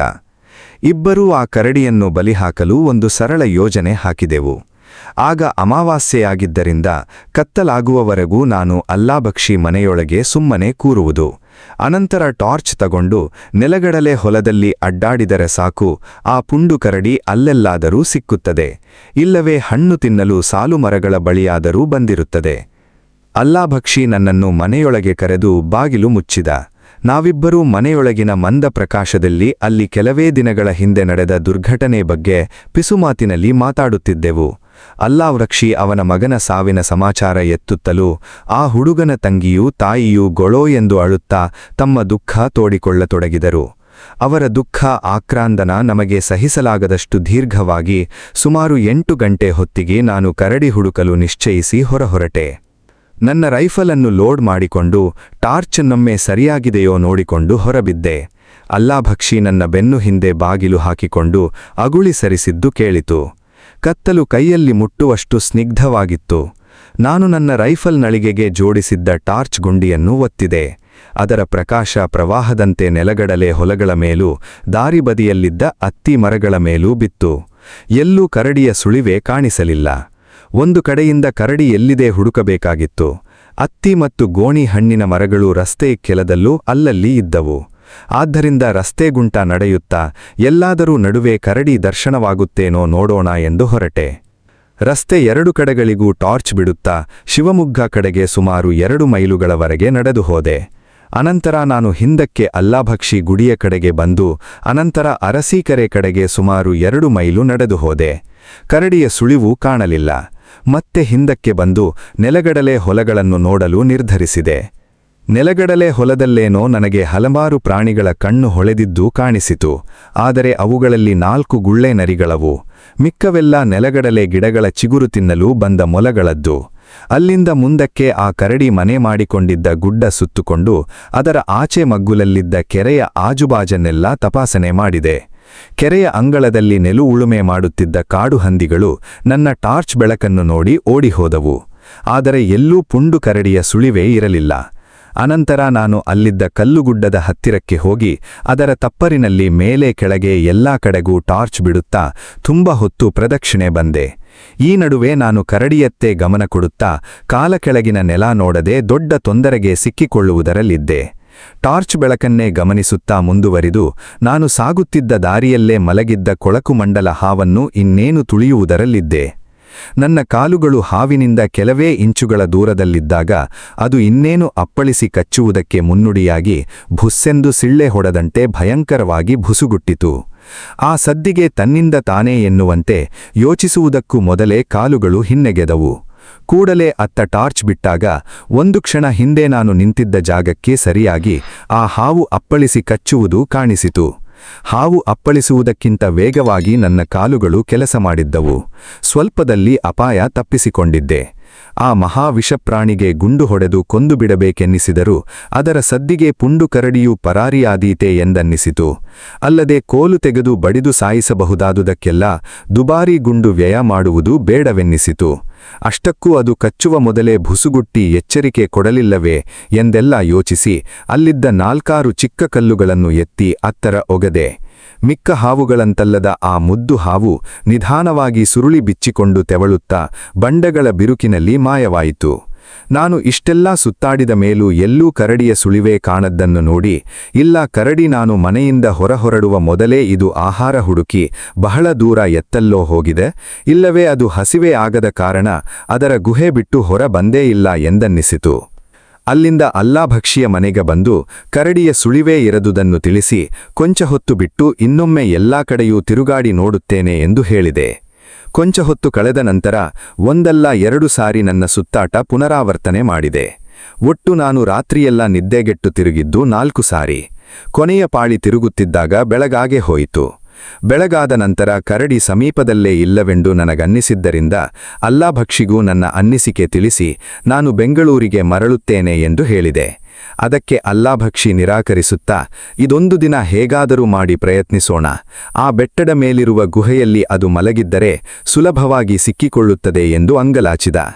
ಅಷ್ಟರಲ್ಲಿ ಅಲ್ಲಾಭಕ್ಷಿಯ ಹೆಂಡತಿ ನನಗಾಗಿ ಚಪಾತಿಗಳನ್ನು ತಯಾರಿಸಿದ್ದಳು. ಅಲ್ಲದೆ ಘಮಘಮ ವಾಸನೆಯ ಟೀ ಸಹ ಸಿದ್ಧವಾಗಿತ್ತು. ರಾತ್ರಿಯೆಲ್ಲ ತಿರುಗಾಡಿ ಸುಸ್ತಾಗಿದ್ದ ನನಗೆ ಜೀವ ಬಂದಂತಾಯಿತು. ಅವೆರಡನ್ನೂ ಹೊಟ್ಟೆ ಬಿರಿಯೇ ಹೊಡೆದು ನಿದ್ದೆ ತಾಳಲಾರದೆ ಮಲಗಿಬಿಟ್ಟೆ. ಮಧ್ಯಾಹ್ನದ ಹೊತ್ತಿಗೆ ಅಲ್ಲಾಭಕ್ಷಿಯೇ ನನ್ನನ್ನು ಎಚ್ಚರಿಸಿದ. ಅವನ ಹೆಂಡತಿ ನಾನು ಅಲ್ಲಿಯವರೆಗೆ ಬಂದು ತೊಂದರೆ ತಗೊಂಡ ಕೃತಜ್ಞತೆಗೆ ಪಲಾವ್ ಮಾಡಿದ್ದಳು. ನಾನು ಎದ್ದವನೇ ಅಲ್ಲಾಭಕ್ಷಿ ಹೆಂಡತಿ ತಟ್ಟೆಗೆ ಹಾಕಿದ್ದನ್ನೆಲ್ಲ ಚೆಪ್ಪರಿಸುತ್ತಾ ತಿಂದೆ. ಅವಳ ಅಡುಗೆಯನ್ನು ನಾನು ಆಸ್ವಾದಿಸಿ ಊಟ ಮಾಡಿದ ರೀತಿ ನೋಡಿ ಅವಳಿಗೆ ತುಂಬಾ ಸಂತೋಷ ಸಮಾಧಾನ ಆಯಿತು. ಸೂರ್ಯ ನೆತ್ತಿಯ ಮೇಲಿದ್ದ. ಬಿಸಿಲಿನ ಝಳಕ್ಕೆ ಬಂಡೆಗಳೆಲ್ಲ ಬಿಸಿಯಾಗಿ ಕರಡಿ ಈಗ ಗುಹೆಯೊಳಗೆ ನೆರಳಿನಲ್ಲಿ ಗಾಢ ನಿದ್ದೆಯಲ್ಲಿರುತ್ತದೆ. ಅದನ್ನು ಹುಡುಕ ಹೋಗುವುದಕ್ಕೆ ಇದೇ ಸರಿಯಾದ ಸಮಯ ಎಂದು ಹೊರಟೆ. ನನ್ನೊಡನೆ ಅಲ್ಲಾಭಕ್ಷಿಯು ಗುಡ್ಡ ತೋರಿಸಲು ಗುಡ್ಡದವರೆಗೂ ಬಂದ. ಗುಡ್ಡದಿಂದ 50 ಗಜ ದೂರದಲ್ಲೇ ನಿಂತು ಗುಹೆಯ ಜಾಗ ಬೆಟ್ಟು ಮಾಡಿ ತೋರಿಸಿದ. ನಾನು ಹೆಜ್ಜೆ ಮೇಲೆ ಹೆಜ್ಜೆ ಇಟ್ಟುತ್ತಾ ನನ್ನ ಕ್ಯಾನ್ವಾಸ್ ಪೂ ಕೊಂಚವೂ ಸದ್ದಾಗದಂತೆ ಗುಹೆಯನ್ನು ಸಮೀಪಿಸಿದೆ. ಆದರೆ ನನ್ನ ಹೂಗಳು ಬಿಸಿಕಲ್ಲಿನ ಶಾಪ ಹೀರಿಕೊಂಡು ಬೆಂಕಿಯಂತೆ ಅಂಗಾಲು ಸುಡಲಾರಂಭಿಸಿದವು. ಗುಹೆಯ ಬಾಯಿ ಹತ್ತಿರ ಬಂದು ನಿಶ್ಶಬ್ದವಾಗಿ ಕರಡಿ ಒಳಗೆ ಮಲಗಿ ಉಸಿರಾಡುತ್ತಿರುವ ಸದ್ದೇನಾದರೂ ಕೇಳುತ್ತದೆಯಾ ಆಲಿಸಿದೆ. ಸಾಧಾರಣವಾಗಿ ಕರಡಿ ನಿದ್ದೆ ಮಾಡುವಾಗ ಮನುಷ್ಯರಂತೆಯೇ ಗೊರಗೆ ಹೊಡೆಯುತ್ತವೆ. ಆದ್ದರಿಂದಲೇ ಕರಡಿ ನಿದ್ದೆ ಮಾಡುತ್ತಿದ್ದರೆ ಗೊರಗೆ ಸದ್ದು ಕೇಳುತ್ತದೆ ಎಂದು ನಾನು ನಿರೀಕ್ಷಿಸಿದ್ದು. ಸುಮಾರು 10 ನಿಮಿಷ ಸದ್ದಿಲ್ಲದೆ ನಿಂತು ಆಲಿಸುವುದರೊಳಗೆ ಬಿಸಿಕಲ್ಲಿನ ನೆಲದ ಮೇಲೆ ನಿಲ್ಲುವುದು ಅಸಾಧ್ಯವಾಯಿತು. ನನ್ನ ಕೈಯೆಳೆಯೊಳಗೆ ಹಲವಾರು ಚಿಕ್ಕ ಪುಟ್ಟ ಕಲ್ಲುಗಳು ಬಿದ್ದಿದ್ದವು. ಅವುಗಳನ್ನು ಒಂದೊಂದಾಗಿ ತೆಗೆದುಕೊಂಡು ಆ ಗುಹೆಯೊಳಗೆ ಎಸೆದೆ. ಕೈಗಳು ಯಾವ ಕ್ಷಣವಾದರೂ ಹೊರ ನೆಗೆಯಬಹುದಾದ ಕರಡಿಗೆ ಸಿದ್ಧವಾಗಿದ್ದವು. ನನ್ನ ಕಲ್ಲುಗಳಿಂದಾದರೂ ಕರಡಿ ಸಿತ್ತು ಬಂದು ಹೊರ ನುಗ್ಗಬೇಕಿತ್ತು. ಆದರೂ ಗುಹೆ ನಿಶ್ಶಬ್ದ. ನಾನು ಗುಹೆಯ ಬಾಯಿ ಹತ್ತಿರವೇ ಹೋಗಿ ಗುಹೆಯೊಳಗೆ ದೊಡ್ಡ ದೊಡ್ಡ ಕಲ್ಲುಗುಂಡುಗಳನ್ನೇ ಎಸೆದೆ. ಏನೂ ಸಂಭವಿಸಲಿಲ್ಲ. ಕರಡಿ ಗುಹೆ ಖಾಲಿ ಮಾಡಿ ಹೊರಟೇ ಹೋಗಿತ್ತು. ಗುಡ್ಡ ಇಳಿದು ಬರುತ್ತಾ ನಾನು ಅಲ್ಲಾಭಕ್ಷಿಗೆ ಬೆಂಗಳೂರಿಗೆ ಮರಳುತ್ತೇನೆ ಎಂದು ತಿಳಿಸಿ, ಮತ್ತೇನಾದರೂ ಕರಡಿ ಕಾಟ ಶುರುವಾದರೆ ಕೂಡಲೇ ಬೆಂಗಳೂರಿಗೆ ಟೆಲಿಗ್ರಾಮ್ ಮಾಡು ಎಂದು ತಿಳಿಸಿದೆ. ಟೆಲಿಗ್ರಾಮಿಗೂ ಸದ್ಯದ ಖರ್ಚಿಗೂ ಸಹಾಯವಾದೀತೆಂದು ಕೊಂಚ ಹಣ ಕೊಟ್ಟೆ. ನಾನು ಬೆಂಗಳೂರಿಗೆ ವಾಪಸ್ಸಾದೆ. ಸುಮಾರು 1 ತಿಂಗಳು ಕಳೆಯಿತು. ಕರಡಿಯ ಪುಂಡುಕಾಟೆಯ ಬಗ್ಗೆ ಯಾವ ಸಮಾಚಾರವೂ ಕೇಳಲಿಲ್ಲ. ಅಲ್ಲಾಭಕ್ಷಿ ಮಗನನ್ನು ಕರಡಿ ಕೊಂದ ಜಾಗದಿಂದ ಸುಮಾರು 25 ಮೈಲು ದೂರ ಪಶ್ಚಿಮಕ್ಕೆ ಚಿಕ್ಕಮಗಳೂರಿನ ಕಾಡುಗಳು ಪ್ರಾರಂಭವಾಗುತ್ತದೆ. ಇದು ಮೈಸೂರು ಸಂಸ್ಥಾನದ ಕಡೂರು ಜಿಲ್ಲೆಯಲ್ಲಿದೆ. ಕಡೂರಿಗೂ ಚಿಕ್ಕಮಗಳೂರಿಗೂ ಮಧ್ಯದಲ್ಲಿ ಸುತ್ತಲೂ ಕಾಡುಗಳಿಂದಲಾವೃತವಾದ ಸಕ್ಕರೆಪಟ್ಟ ಎಂಬ ಚಿಕ್ಕ ಹಳ್ಳಿಯೊಂದಿದೆ. 1 ತಿಂಗಳ ತರುವಾಯ ಸಕ್ಕರೆಪಟ್ಟಣದ ಬಳಿ ಮರ ಕುಯ್ಯುವವರನ್ನು ಈ ಕರಡಿ ಯದ್ವಾಧವ ಕಚ್ಚಿ ಅವರಲ್ಲೊಬ್ಬ ಸತ್ತು ಹೋದನೆಂದು ವರದಿ ಬಂತು. ಅಲ್ಲಾಭಕ್ಷಿ ಮಗನನ್ನು ಕೊಂದ ಕರಡಿ ಅಲ್ಲಿಂದ ಸಕ್ಕರೆಪಟ್ಟಣದತ್ತ ವಲಸೆ ಹೋಗಿರಬೇಕು. ಕಡೂರಿನ ಜಿಲ್ಲಾ ಅರಣ್ಯಾಧಿಕಾರಿಗಳು ಆ ಕರಡಿ ಮಾಡಿದ ಹಾನಿಯನ್ನೆಲ್ಲ ವಿವರಿಸಿ ಅದನ್ನು ಹೊಡೆದು ಉಪದ್ರವ ನಿಲ್ಲಿಸಬೇಕೆಂದು ವಿನಂತಿಸಿ ಒಂದು ದೀರ್ಘ ಪತ್ರ ನನಗೆ ಬರೆದರು. ನನಗೆ ಇದು ಅರಸೀಕೆರೆಯ ಪುಂಡುಕರಡಿಯೇ ಎನ್ನುವುದರಲ್ಲಿ ಅನುಮಾನವಿರಲಿಲ್ಲ. ಆದರೆ ವಿಸ್ತಾರವಾಗಿದ್ದ ಚಿಕ್ಕಮಗಳೂರಿನ ಕಾಡಿನಲ್ಲಿ ಇದರ ಹಾವಳಿ ಕುರಿತು ಖಚಿತ ವರ್ತಮಾನಗಳೇನಾದರೂ ದೊರೆತಲ್ಲಿ ತಿಳಿಸಬೇಕೆಂದು ಕಾಗದ ಬರೆದೆ. 10 ದಿನಗಳ ತರುವಾಯ ಮತ್ತೆ ಅರಣ್ಯಾಧಿಕಾರಿಗಳಿಂದ ಕಾಗದ ಬಂತು. ಆ ಕರಡಿ ಸಕ್ಕರೆಪಟ್ಟಣದಿಂದ ಸುಮಾರು 3 ಮೈಲು ದೂರದಲ್ಲಿರುವ ಅಯ್ಯನಕೆರೆ ಹಾದಿಯಲ್ಲಿ ಹೋಗುತ್ತಿದ್ದ ಗಾರ್ಡೊಬ್ಬನ ಮೇಲೆ ಹಲ್ಲೆ ಮಾಡಿ ವಿಪರೀತ ಗಾಯಗೊಳಿಸಿವೆ ಎಂದು ಬರೆದಿದ್ರು. ನಾನು ಚಿಕ್ಕಮಗಳೂರಿನತ್ತ ಕಾರಿನಲ್ಲಿ ಹೊರಟೆ. ಅಲ್ಲಿನ ಅರಣ್ಯಾಧಿಕಾರಿಯು ನನ್ನೊಡನೆ ಸಕ್ಕರೆಪಟ್ಟಣಕ್ಕೆ ಹೊರಟರು. ಸಕ್ಕರೆಪಟ್ಟಣದಲ್ಲಿ ಒಂದು ಚಿಕ್ಕ ಸರ್ಕಾರಿ ವಿಶ್ರಾಂತಿ ಗೃಹ ಇದೆ. ಅಲ್ಲಿ ನಾವು ಇಳಿದುಕೊಂಡೆವು. ನನ್ನ ಅದೃಷ್ಟವೋ ದುರದೃಷ್ಟವೋ, ಮಾರನೇ ದಿನ ಮಧ್ಯಾಹ್ನ ನಾವು ಅಲ್ಲಿ ವಿರಮಿಸುತ್ತಿರಬೇಕಾದರೆ ಒಬ್ಬ ಗಾಬರಿಯಲ್ಲಿ ಓಡೋಡಿ ಬಂದು ಅವನ ತಮ್ಮ ದನ ಕಾಯುತ್ತಿರಬೇಕಾದರೆ ಯಾವುದೋ ಒಂದು ಪ್ರಾಣಿ ಅವನ ಮೇಲೆ ಹಲ್ಲೆ ಮಾಡಿತೆಂದು ಅವನು ಸಹಾಯಕ್ಕಾಗಿ ಕೂಗಿಕೊಂಡಾಗ ಆ ಪ್ರಾಣಿ ಕರಡಿಯಂತೆ ಘರ್ಜಿಸಿತೆಂದು ಹೇಳಿದ. ಅವನು ನಡೆದ ಅನಾಹುತವೆಲ್ಲವನ್ನೂ ಕಿವಿಯಿಂದ ಕೇಳಿದ್ದನೇ ಹೊರತು ಕಣ್ಣಾರೆ ಕಂಡಿರಲಿಲ್ಲ. ಗುಡ್ಡದ ತಪ್ಪಲಲ್ಲಿದ್ದ ಅವನಿಗೂ ಈ ಘಟನೆ ನಡೆದ ಜಾಗಕ್ಕೂ ನಡುವೆ ದಟ್ಟ ಕುರುಚಲು ಕಾಡಿತ್ತೆಂದು ಹೇಳಿದ. ಅಲ್ಲೆಲ್ಲ ಪುಂಡುಕರಡಿ ಹಾವಳಿ ಇದ್ದುದರಿಂದಲೂ ಅದು ಕರಡಿಯ ರೀತಿಯಲ್ಲಿ ಗುರುಗುಟ್ಟಿದ್ದರಿಂದಲೂ ಅವನು ಕರಡಿ ಎಂದು ಊಹಿಸಿ ವಿಷಯ ತಿಳಿಸಲು ವಿಶ್ರಾಂತಿ ಗೃಹಕ್ಕೆ ಓಡಿ ಬಂದಿದ್ದ. ಕರಡಿಗಳು ಮೂಲತಃ ನಿಶಾಚರ ಪ್ರಾಣಿಗಳು. ಆದ್ದರಿಂದಲೇ ಸಾಧಾರಣವಾಗಿ ಕರಡಿ ಹಲ್ಲೆ ನಡೆಸುವುದು ನಸುಕು ಕವಿಯುವ ಸಂಜೆಯಲ್ಲಿ ಅಥವಾ ಬೆಳಗಿನ ನಸುಕಿನಲ್ಲಿ. ಈ ದನ ಕಾಯುವವನು ಬಹುಶಃ ಗೊತ್ತಿಲ್ಲದೆ ಆ ಕರಡಿ ಮಲಗಿ ನಿದ್ರಿಸುತ್ತಿದ್ದ ಗುಹೆಗೋ ಪೊದೆಗೋ ತೀರಾ ಸಮೀಪಗತನಾಗಿರಬೇಕು. ಕೋಪಗೊಂಡ ಕರಡಿ ಹಲ್ಲೆ ಮಾಡಿದೆ. ಇಲ್ಲದಿದ್ದರೆ ಹಾಡುಹಗಲಿನಲ್ಲಿ ಅದು ಮನುಷ್ಯರ ಮೇಲೆ ಬೀಳುವುದು ಅಪರೂಪ. ಅವನು ವರದಿ ಮಾಡುವ ಹೊತ್ತಿಗಾಗಲೇ ಸಂಜೆ 4:15 ಆಗಿತ್ತು. ನಾನು ನನ್ನ ರೈಫಲನ್ನೂ ಟಾರ್ಚನ್ನೂ ತೆಗೆದುಕೊಂಡು ಗಾಯಗೊಂಡ ದನ ಕಾಯುವವನನ್ನು ಹೊತ್ತು ತರಲು 4 ಜನ ಸಹಾಯಕರನ್ನು ಕರೆದುಕೊಂಡು ಅಯ್ಯನಕೆರೆ ಕಡೆಗೆ ಹೊರಟೆ. ಕೊಂಚ ದೂರ ನಡೆಯುವುದರೊಳಗೆ ನಮಗೆ ವರ್ತಮಾನ ಕೊಡಲು ಓಡಿಬಂದಾತ ಹೇಳಿದ್ದಕ್ಕಿಂತ ಆ ಜಾಗ 2ರಷ್ಟು ದೂರದಲ್ಲಿದೆ ಎಂದು ನನಗೆ ಅರಿವಾಯಿತು. ನಾವು ಆ ಜಾಗ ತಲುಪಬೇಕಾದರೆ ಕಾಡಿನೊಳಗೆ ಸುಮಾರು 7 ಮೈಲು ದಾರಿ ಸವೆಸಬೇಕಾಯಿತು. ಅವರು ದನ ಮೇಯಿಸುತ್ತಿದ್ದ ಬೆಟ್ಟದ ತುಂಬೆಲ್ಲ ದಟ್ಟವಾದ ಮುಳ್ಳುಕಂಟಿಗಳು ಬಿದಿರು ನಿಬಿಡವಾಗಿ ಬೆಳೆದುಕೊಂಡಿತ್ತು. ಸುತ್ತೆಲ್ಲ ಕಾಡು ದಟ್ಟವಾಗಿತ್ತು. ಆಗಲೇ ಸಂಜೆ 6 ಗಂಟೆ. ಚಳಿಗಾಲವಾದ್ದರಿಂದ ಕತ್ತಲಾಗುವುದು ಬಹಳ ಬೇಗ. ನನ್ನೊಡನೆ ಬಂದಿದ್ದ ಜನಗಳು ನನ್ನೊಡನೆ ಇನ್ನೂ ಮುಂದೆ ಬರಲು ನಿರಾಕರಿಸಿದರು. ಈಗ ಸಕ್ಕರೆ ಪಟ್ಟಕ್ಕೆ ಹಿಂದಿರುಗಿ ಮತ್ತೆ ನಾಳೆ ಬಂದು ಹುಡುಕುವುದು ಕ್ಷೇಮಕರವೆಂದು ನನಗೆ ಸಲಹೆ ಕೊಟ್ಟು ಅವರೆಲ್ಲರೂ ಸಕ್ಕರೆ ಪಟ್ಟಣದ ದಾರಿ ಹಿಡಿದರು. ನನ್ನೊಡನೆ ಕರಡಿ ಕೈಗೆ ಸಿಕ್ಕಿಕೊಂಡ ಅವನ ಅಣ್ಣ ಮಾತ್ರ ನಿಂತಿಬ್ಬ. ಅವನೇನೋ ನನ್ನೊಡನೆ ಇರಲು ತೀರ್ಮಾನಿಸಿದ್ದರೂ ನನ್ನೊಡನೆ ಮುಂದುವರಿದು ಕಾಡೊಳಗೆ ಬರಲು ಮಾತ್ರ ಭಯಬಿದ್ದು ಸುತರಾಂ ಒಪ್ಪಲಿಲ್ಲ. ಅವನ ತಮ್ಮ ಕರಡಿ ಕೈಗೆ ಸಿಕ್ಕಿಕೊಂಡು ಕೂಗಿದ ದಿಕ್ಕನ್ನತ್ತ ಬೆಟ್ಟು ಮಾಡಿ ತೋರಿಸುವುದಕ್ಕಿಂತ ಹೆಚ್ಚಿನ ಸಹಾಯವೇನೂ ಅವನಿಂದ ಆಗಲಿಲ್ಲ. ಅವನಿಗೆ ಅಲ್ಲೇ ಕಾದಿರಲು ಹೇಳಿ ಅವನು ತೋರಿಸಿದ ದಿಕ್ಕಿನತ್ತ ನಾನೇ ಮುಂದುವರೆದೆ. ಅವನ ತಮ್ಮನ ಹೆಸರೇನೆಂದು ಅಣ್ಣನಿಂದ ಕೇಳಿಕೊಂಡು ಆಗಾಗ ಅವನ ಹೆಸರನ್ನು ಗಟ್ಟಿಯಾಗಿ ಕೂಗಿ ಕರೆಯುತ್ತಾ ಮುಂದುವರೆದೆ. ನನ್ನ ಕೂಗುಗಳಿಗೆಲ್ಲಿಂದಲೂ ಮರುತ್ತರ ಬರಲಿಲ್ಲ. ನಾನು ಇನ್ನೂ ಮುಂದುವರೆದೆ. ಆ ವೇಳೆಗಾಗಲೇ ಕತ್ತಲಾಗಿತ್ತು. ಆದರೆ ನನ್ನ ಬಳಿ ಟಾರ್ಚ್ ಇದ್ದುದರಿಂದ ನನಗೆ ಅದರ ಚಿಂತೆಯೇನೂ ಇರಲಿಲ್ಲ. ಪೊದರುಗಳಡಿಯಲ್ಲಿ ಕೊರಕಲುಗಳೊಳಗೆ ಟಾರ್ಚ್ ಬಿಟ್ಟು ನೋಡುತ್ತಾ ಮುಂದುವರೆದೆ. ಕೊಂಚ ಹೊತ್ತಿನೊಳಗೆ ಮುಂದುವರಿಯಲಾರದಷ್ಟು ದಟ್ಟ ಗಿಜರು ಕಾಡು ಅಡ್ಡಾಯಿತು. ದನ ಕಾಯುವವನು ಇಲ್ಲಿ ನುಗ್ಗಿಕೊಂಡು ಮುಂದೆ ಹೋಗಿರಲು ಸಾಧ್ಯವಿಲ್ಲ ಎಂದು ಅನ್ನಿಸಿದ್ದರಿಂದ ಹಿಂದಿರುಗಲು ತೀರ್ಮಾನಿಸಿದೆ. ಆ ಸಮಯಕ್ಕೆ ಸರಿಯಾಗಿ ನನ್ನ ಎಡಗಕ್ಕಿದ್ದ ಕಣಿವೆಯಿಂದ ಸಣ್ಣ ನರಳಿನ ಸದ್ದು ಕೇಳಿದ ಹಾಗಾಯಿತು. ನಾನು ಹುಡುಕುತ್ತಿದ್ದ ಮನುಷ್ಯನ ಹೆಸರು ತಿಮ್ಮಯ್ಯ ಎಂದು ಕಾಣುತ್ತದೆ. ಅಲ್ಲಿಂದಲೇ 2-3 ಸಾರಿ ಗಟ್ಟಿಯಾಗಿ ಅವನ ಹೆಸರನ್ನು ಕೂಗಿದೆ. ನಿಶ್ಶಬ್ದವಾಗಿ ಹಲವು ನಿಮಿಷ ಏನಾದರೂ ಉತ್ತರ ಬಂದೀತೆ ಎಂದು ಆಲಿಸಿದೆ. ಹೌದು, ಏನೋ ಕ್ಷೀಣ ಮರುತ್ತರ ಕೇಳಿದಂತಾಯಿತು. ಮತ್ತೆ ಆಲಿಸಿದೆ. ಹೌದು, ನಿಸ್ಸಂಶಯವಾಗಿ ಯಾರೋ ನರಳಿದಂತೆ ಪ್ರತ್ಯುತ್ತರಿಸುತ್ತಿದ್ದಾರೆ. ನಾನು ಪೊದರುಗಳೆಡೆಯಲ್ಲಿ ಇಳಿಜಾರಿನ ಕಡೆಗೆ ನುಗ್ಗಿದೆ. ದಾರಿಯುದ್ದಕ್ಕೂ ಇದ್ದ ಚಿಕ್ಕಪುಟ್ಟ ಕಲ್ಲುಗುಂಡುಗಳು ಜಾರಿ ಉರುಳುತ್ತಿದ್ದುದರಿಂದ, ನೂರಾರು ರೀತಿ ಮುಳ್ಳುಕಂಟಿಗಳು ನನ್ನನ್ನು ಹೆಜ್ಜೆ ಹೆಜ್ಜೆಗೂ ತಡೆಯುತ್ತಿದ್ದುದರಿಂದ ಅಲ್ಲಿ ಕೆಲವು 100 ಗಜ ನಡೆಯುವುದಕ್ಕೆ ನನಗೆ ಏದುಸಿರು ಬಂತು. ಮತ್ತೆ 2-3 ಸಾರಿ ಕೂಗಿದೆ. ಮತ್ತೆ ನರಳಿನ ಉತ್ತರ ಕೇಳಿದಂತಾಯಿತು. ಈ ಸಾರಿ ನನ್ನ ಬಲಗಡೆಯಿಂದ. ಅಂತೂ ಇಂತೂ ತಿಮ್ಮಯ್ಯ ಸಿಕ್ಕ. ಒಂದು ಮರದ ಬುಡದಲ್ಲಿ ಅವನದೇ ರಕ್ತದ ಹೊನಲಿನಲ್ಲಿ ಮಲಗಿದ್ದ. ಅವನ ಮುಖ ಯಾವುದು ಎಂದು ಗುರುತು ಹಿಡಿಯಲಾರದಷ್ಟು ಭಯಂಕರವಾಗಿ ಕರಡಿ ಕಚ್ಚಿ ಹರಿದು ಹಾಕಿತ್ತು. ಮುಖವೆಲ್ಲ ಕೊಚ್ಚಿದ ಮಾಂಸ ಮೂಳೆಗಳ ಉಂಡೆಯಾಗಿತ್ತು. ಅವನು ಉಸಿರಾಡಿದಂತೆಯೂ ಉಕ್ಕುತ್ತಿದ್ದ ರಕ್ತದಲ್ಲಿ ಗುಳ್ಳೆಗಳೇಳುತ್ತಿದ್ದವು. ನಾನು ನೋಡಿದಾಗಂತೂ ಅವನಿಗೆ ಮೈಮೇಲಿನ ಪ್ರಜ್ಞೆ ಇದ್ದಂತಿರಲಿಲ್ಲ. ಕರಡಿ ಮುಖವನ್ನೆಲ್ಲ ವಿರೂಪಗೊಳಿಸಿದ್ದಲ್ಲದೆ ಅವನ ಹೊಟ್ಟೆಯನ್ನು ಕರುಳು ಹೊರಬರುವವರೆಗೆ ಪರಚಿ ಹಾಕಿತ್ತು. ಅವನನ್ನು ಕರೆದಾಗ ಅದು ಕೇಳಿದರೂ ಅವನು ಓಗೊಟ್ಟುವ ಸ್ಥಿತಿಯಲ್ಲೇ ಇರಲಿಲ್ಲ. ಅವನ ಉತ್ತರ ಎಂದು ನಾನು ಭಾವಿಸಿದ್ದು ಅವನು ಆಗಾಗ ಭೀಕರವಾಗಿ ನರಳಿದ ಸದ್ದಷ್ಟೇ. ರಾತ್ರಿಯೆಲ್ಲ ಯಾವ ಇಲಾಜೂ ಇಲ್ಲದೆ ಅವನು ಕಳೆದರೆ ಆ ಭಯಾನಕ ಗಾಯಗಳಿಂದ ಅವನು ಉಳಿಯುವ ಸಂಭವವೇ ಇರಲಿಲ್ಲ. ಆದ್ದರಿಂದ ಕೊನೆಯ ಪಕ್ಷ ಅವನ ಅಣ್ಣನನ್ನು ಬಿಟ್ಟು ಬಂದ ಜಾಗದವರೆಗಾದರೂ ಅವನನ್ನು ಸಾಗಿಸಲೇಬೇಕಿತ್ತು. ಅವನ ಕೈಯನ್ನು ಹೇಗೋ ಮಾಡಿ ಹೆಗಲ ಮೇಲೆ ಹಾಕಿಕೊಂಡು ಒಂದು ಕೈಯಲ್ಲಿ ರೈಫಲನ್ನು ಕೋಲೂರಿದಂತೆ ಊರಿತ್ತಾ ಆ ದಾರಿಯಲ್ಲಿ ಹಿಂದಕ್ಕೆ ಹೊರಟೆ. ನನ್ನಷ್ಟೇ ಬಲವಾದ ತೂಕದ ಆಸಾಮಿಯಾಗಿದ್ದರಿಂದ ಅಪ್ರಜ್ಞಾವಸ್ಥದಲ್ಲಿದ್ದ ತಿಮ್ಮಯ್ಯನನ್ನು ಸಾಗಿಸುವ ಪಾಡು ಹೇಗಿರಬಹುದು ನೀವೇ ಊಹಿಸಿ.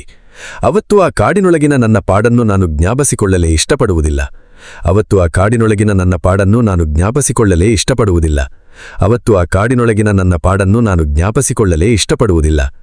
ನಾನು ಅವನ ತೂಕವನ್ನು ಕೋವಿ ಟಾರ್ಚುಗಳನ್ನು ಹೊತ್ತು ಯಮಸಾಹಸದಲ್ಲಿ ಅರ್ಧ ದೂರ ಬಂದಿರಬೇಕಾದ್ರೆ ನನ್ನ ದುರದೃಷ್ಟವೆಂಬಂತೆ ಅಪಘಾತಕ್ಕೆ ಸಿಕ್ಕಿಕೊಂಡೆ. ನನ್ನ ಎಡಗಾಲು ಜಾರಿ 2 ಬಂಡೆಗಳ ನಡುವೆ ಸಿಕ್ಕಿ ತಿರುಚಿದಂತೆ ಬಲವಾಗಿ ಉಳುಕಿತು. ನಾನು ಮೊದಲಿಗೆ ಮೂಳೆಯೇ ಮುರಿಯಿತು ಎಂದು ಭಾವಿಸಿದೆ. ನಾನು ಬಂಡೆಗಳ ನಡುವೆ ಉರುಳಿದಾಗ ಅಷ್ಟೊಂದು ನೋಯಿತ್ತು. ತಿಮ್ಮಯ್ಯ ನನ್ನ ಮೇಲೆ ಉರುಳಿಬಿದ್ದ. ರೈಫಲ್ 1 ಗಜ ಆಚೆ ಹಾರಿಬಿತ್ತು. ಕಾಲು ಉಳುಕಿದ್ದು ಹೇಬಿತ್ತೆಂದರೆ ಗಾಯಗೊಂಡು ಅರೆಜೀವವಾಗಿದ್ದ ತಿಮ್ಮಯ್ಯನನ್ನು ಸಾಗಿಸುವುದಿರುವುದು ಇನ್ನೊಬ್ಬರ ಸಹಾಯವಿಲ್ಲದೆ 1 ಹೆಜ್ಜೆಯನ್ನು ಮುಂದಿಡಲು ನನ್ನಿಂದ ಸಾಧ್ಯವೇ ಇರಲಿಲ್ಲ. ನಾನು ತಿಮ್ಮಯ್ಯನ ಅಣ್ಣನನ್ನು ಸುಮಾರು 1 ಗಂಟೆಯವರೆಗೆ ಬಿದ್ದಲ್ಲಿಂದಲೇ ಕೂಗಿ ಕರೆದೆ. ಯಾರೂ ಓಗೊಟ್ಟಲಿಲ್ಲ. ನನ್ನ ಕೂಗು ಕೇಳಿಸಲಾರದಷ್ಟು ದೂರ ಬಂದಿದ್ದೇನೆ ಎಂದು ಆಗ ನನಗೆ ಅರ್ಥವಾಯಿತು. ಬೆಳಗಾದ ಮೇಲೆ ಯಾರಾದರೂ ಸಹಾಯಕ್ಕೆ ಬರುವವರೆಗೆ ಅಲ್ಲೇ ಆ ಗತಪ್ರಾಣಿಯಾಗುತ್ತಿರುವ ತಿಮ್ಮಯ್ಯನೊಡನೆ ಕಳೆಯಬಾದ್ದು ಅನಿವಾರ್ಯವಾಯಿತು. ರಾತ್ರಿಯೆಲ್ಲ ಉಪಯೋಗಿಸಬೇಕೆಂದು ನಾನು ಟಾರ್ಚನ್ನು ಅಷ್ಟದ್ದು ಕಡಿಮೆ ಬಳಸುತ್ತಿದ್ದೆ. ರಾತ್ರಿ ಚಳಿ ಏರುತ್ತಾ ಹೋದಂತೆ ತಿಮ್ಮಯ್ಯನ ನರಳಾಟ ಕುಗ್ಗುತ್ತಾ ಹೋಯಿತು. ಸುಮಾರು ಬೆಳಗಿನ ಜಾವ 5 ಗಂಟೆ ಹೊತ್ತಿಗೆ ಅವನ ಉಸಿರಾಟ ನಿಂತು ನಿಷ್ಪಂದನಾದ. ಅನಂತರ ಕೊಂಚ ಹೊತ್ತಿನೊಳಗೆ ಬೆಳಗಾಯಿತು. ತಿಮ್ಮಯ್ಯ ಸತ್ತು ಹೋಗಿದ್ದ. ಹೀಗಾಗಿ ಅವನನ್ನೇನೂ ಹೊತ್ತು ಸಾಗಿಸುವ ಅವಶ್ಯಕತೆ ಇರಲಿಲ್ಲ. ಬೆಳಕು ಬಿಟ್ಟ ಮೇಲೆ ಹೇಗಾದರೂ ಮಾಡಿ ನಡೆದು ದಾರಿ ತಲುಪಲು ದೃಢ ನಿರ್ಧಾರ ಮಾಡಿ ಪ್ರಯತ್ನಿಸಿದೆ. ಆದರೆ ಕಾಲು ಹೇಗೆ ಉಳುಕಿತ್ತೆಂದರೆ ದೇಹದ ತೂಕ ಹೊತ್ತು ಸಾಗಲು ಅದಕ್ಕೆ ಸಾಧ್ಯವೇ ಇರಲಿಲ್ಲ. ಅನಂತರ ಅಂಬೆಗಾಲಿನಲ್ಲೇ ತೆವಳಿ 4 ಕಾಲಿನ ಪ್ರಾಣಿಗಳ ತರ ಮುಂದುವರಿಯಲು ಪ್ರಯತ್ನಿಸಿದೆ. ಮುಳ್ಳುಗಿಡಗಳ ಜಿಗ್ಗಿನಲ್ಲಿ ಅದೂ ಸಹ ಅಸಾಧ್ಯವಾಯಿತು. ಆಮೇಲೆ ಯಾರಾದರೂ ಸಹಾಯಕ್ಕೆ ಬರುವವರೆಗೆ ಕಾಯುವುದೆಂದು ನಿರ್ಧರಿಸಿ ಆಗೀಗ ಕೂಗು ಹಾಕುತ್ತಾ ಅಲ್ಲೇ ಬಿದ್ದುಕೊಂಡೆ. ಅರಣ್ಯ ಇಲಾಖೆಯವರು ಒಂದಷ್ಟು ಜನ ಹಳ್ಳಿಯವರು ತಿಮ್ಮಯ್ಯನ ಅಣ್ಣನನ್ನು ಮುಂದಿಟ್ಟುಕೊಂಡು ಹುಡುಕಿ ಆ ಜಾಗಕ್ಕೆ ಸಮೀಪ ಬರಬೇಕಾದರೆ ಮಧ್ಯಾಹ್ನ 12 ಗಂಟೆ ಹೊತ್ತಾಗಿತ್ತು. ನನ್ನ ಕೂಗು ಕೇಳಿ ನಾನಿರುವ ದಿಕ್ಕು ಪತ್ತೆ ಮಾಡಿ ನನ್ನ ಬಳಿ ಸಾರಿದರು. ಅವರ ಸಹಾಯದಿಂದ ಕುಂಟುತ್ತಾ ಹೇಗೋ ವಿಶ್ರಾಂತಿಗೃಹ ತಲುಪಿ ಹಾಸಿಗೆ ಮೇಲೆ ಬಿದ್ದುಕೊಂಡೆ. ನನ್ನ ಮಂಡಿ ಬಾತು ಫುಟ್ಬಾಲ್ನಷ್ಟು ದಪ್ಪ ಊದಿಕೊಂಡಿತ್ತು. ಮಾರನೇ ದಿನ 9 ಗಂಟೆ ಹೊತ್ತಿಗೆ ಅರಣ್ಯಾಧಿಕಾರಿ ಬಂದರು. ನನ್ನ ಕಾರಿನಲ್ಲಿ ನನ್ನನ್ನು ಚಿಕ್ಕಮಗಳೂರಿನವರೆಗೆ ಒಯ್ದರು. ಅಲ್ಲಿನ ವೈದ್ಯೋಪಚಾರದಲ್ಲಿ ನನ್ನ ಮಂಡಿ ಊತ ಇಳಿದು ನೋವು ಕಡಿಮೆಯಾಯಿತು. ಆದರೆ ನಾನು ನನ್ನ ಕಾಲು ಮೇಲೆ ನಿಂತುಕೊಳ್ಳಲು ನನಗೆ 15 ದಿನಗಳೇ ಬೇಕಾಯಿತು. ಈ ಎಲ್ಲಾ ಪಾಡು ಪಡುತ್ತಿರಬೇಕಾದರೆ ನನಗೆ ನನ್ನ ಕಾಲು ಉಳುಕಿಸಿಕೊಂಡ ನನ್ನ ಅಜಾಗರೂಕತೆಯ ಬಗ್ಗೆ, ನನ್ನನ್ನು ಇಷ್ಟೊಂದು ತೊಂದರೆಗೆ ಸಿಕ್ಕಿಸಿದ ಆ ಸುಡುಗಾಡು ಪುಂಡು ಕರಡಿಯ ಬಗ್ಗೆ ಅಸಾಧ್ಯ ಸಿಟ್ಟು ಬಂದಿತ್ತು. ಕೊಂಚ ನೆಟ್ಟಗೆ ಓಡಾಡುವಂತಾದರೆ ಸಾಕು, ಅದನ್ನು ಬಲಿ ಹಾಕುತ್ತೇನೆ ಎಂದು ಮನಸ್ಸಿನಲ್ಲೇ ನಿಶ್ಚಯಿಸಿದೆ. ನಾನು ಕಾಲು ರಿಪೇರಿ ಮಾಡಿಕೊಳ್ಳುತ್ತಿರುವ ಸಮಯದಲ್ಲಿ ಆ ಪುಂಡು ಕರಡಿಯೇನೂ ತೆಪ್ಪಗೆ ಸೋಮಾರಿಯಾಗಿ ಕುಳಿತಿರಲಿಲ್ಲ. ಅಯ್ಯನಕೆರೆ ಏರಿಯ ಮೇಲೆ ಹೋಗುತ್ತಿದ್ದ ಇಬ್ಬರ ಮೇಲೆ ಎರಗಿ ಇಬ್ಬರನ್ನು ಯದ್ವಾದ್ಧವಾ ಕಚ್ಚಿತ್ತು. ಅವರ ಲೊಕ್ಕನಿಗೆ ಒಂದು ಕಣ್ಣೇ ಕುರುಡಾಯಿತು. ಆದರೆ ಅವರಿಬ್ಬರಿಗೂ ಸಕಾಲದಲ್ಲಿ ಔಷಧೋಪಚಾರ ಸಿಕ್ಕಿದ್ದರಿಂದ ಪ್ರಾಣ ಉಳಿಸಿಕೊಂಡರು. ನಾನು ಎದ್ದು ಓಡಾಡುವಂತಿದ್ದರೂ ಬಹಳ ದೂರ ನಡೆಯಲಾಗುತ್ತಿರಲಿಲ್ಲ. ಆ ಇಬ್ಬರನ್ನು ಕರಡಿ ಕಚ್ಚಿದ ವರ್ತಮಾನ ಬಂದ 4 ದಿನಕ್ಕೆ ನಾನು ಸಕ್ಕರೆ ಪಟ್ಟಣದತ್ತ ಹೊರಟೆ. ಸಕ್ಕರೆ ಪಟ್ಟಣದಲ್ಲಿ ಹಳ್ಳಿಯವರನ್ನು ವಿಚಾರಿಸಿದಾಗ ಆ ಹಳ್ಳಿಯಿಂದ 2 ಮೈಲು ದೂರದಲ್ಲಿ ಕೆಲವು ಬೋರೆಹಣ್ಣಿನ ಮರಗಳಿಗೆ ದಿನವೂ ಆ ಕರಡಿ ಬರುತ್ತದೆ ಎಂದು ಹೇಳಿದರು. ಬೋರೆಹಣ್ಣುಗಳು ಆಗತಾನೆ ಹಣ್ಣು ಬಿಡಲು ಶುರು ಮಾಡಿದ್ದವು. ಸಂಜೆ ಸುಮಾರು 5 ಗಂಟೆ ಹೊತ್ತಿಗೆ ನಾನು ಆ ಬೋರೆ ಮರಗಳ ಬಳಿ ಇದ್ದೆ. ಅಲ್ಲಿ ಹಣ್ಣು ಹೆಚ್ಚಾಗಿದ್ದ ದೊಡ್ಡ ಬೋರೆ ಮರವನ್ನು ಆರಿಸಿ ಕರಡಿ ಅಲ್ಲಿಗೆ ಖಂಡಿತ ಬಂದೇ ಬರುತ್ತದೆ ಎಂದು ಮರದ ಬೊಡ್ಡೆಗೆ ಬೆನ್ನು ಹಾಕಿಕೊಂಡು ತೊಡೆಯ ಮೇಲೆ ರೈಫಲ್ ಇಟ್ಟುಕೊಂಡು ಕಾದು ಕುಳಿತೆ. ಸರಿಸುಮಾರು ಮಧ್ಯರಾತ್ರಿ ಕರಡಿ ಗುಟುರು ಹಾಕುತ್ತಾ ಗುರುಗುಟ್ಟುತ್ತಾ ಬರುತ್ತಿರುವ ಸದ್ದು ಕೇಳಿಸಿತು. ಅದು ಗಿಡದ ಬೇರುಗಳನ್ನು ಗಡ್ಡೆಗಳನ್ನು ಕೀಳುತ್ತಾ ಹುತ್ತುಗಳನ್ನು ಹುಡುಕುತ್ತಾ ಬರುತ್ತಿದ್ದರಿಂದ ನಿಧಾನವಾಗಿ ಬಂತು.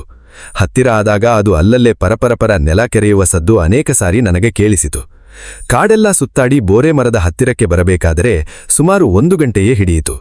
ಅದು ನನ್ನೆದುರಿದ್ದ ಲಂಟಾನದ ಜಿಗ್ಗನ್ನು ತಳ್ಳಿ ಹೊರಕ್ಕೆ ಕಾಲಿಟ್ಟಾಗ ಮಿನುಗುತ್ತಿರುವ ನಕ್ಷತ್ರಗಳ ಕಾಂತಿಯಲ್ಲಿ ಭೂತಾಕಾರದ ಕರಿಯ ಗುಡ್ಡದಂತೆ ಕಾಣಿಸಿತು. ನಾನು ಕಾಡಿನಲ್ಲಿ ಸಾವಿರಾರು ಕರಡಿಗಳನ್ನು ನೋಡಿದ್ದೇನೆ, ಆದರೆ ಇಷ್ಟು ಧಾಂಡಿಗ ಕರಡಿಯನ್ನು ನಾನು ಊಹಿಸಿರಲಿಲ್ಲ. ನಾನು ಟಾರ್ಚ್ ಗುಂಡಿಯನ್ನು ಒತ್ತಿದೆ. ದೀಪದ ಕಣ್ಣು ಕುಕ್ಕುವ ಪ್ರಕಾಶ ಅದರ ಮೇಲೆ ಬೀಳುತ್ತಿದ್ದಂತೆಯೇ ಕರಡಿ ಹುಂಕರಿಸಿ 2 ಕಾಲಿನ ಮೇಲೆ ನಿಂತು 2 ಕೈಯನ್ನು ಮೇಲೆತ್ತಿ ಎರಗಲು ಸಿದ್ಧವಾಯಿತು. ನಾನು ನೆಲದ ಮೇಲೆ ಕುಳಿತಿದ್ದರಿಂದ ತಡ ಮಾಡಿದರೆ ಕೆಟ್ಟೇನೆಂದು ಅದರ ಎದೆಯ ಮೇಲಿದ್ದ ಬಿಳಿಯ ಪಟ್ಟೆಗೆ ಗುರಿಯಿಟ್ಟು ಗುಂಡು ಹೊಡೆದೆ. ಆ ಭೀಮಾಕಾರದ ಕರಡಿ ದಬಾರನೆ ಉರುಳಿಬಿಟ್ಟು.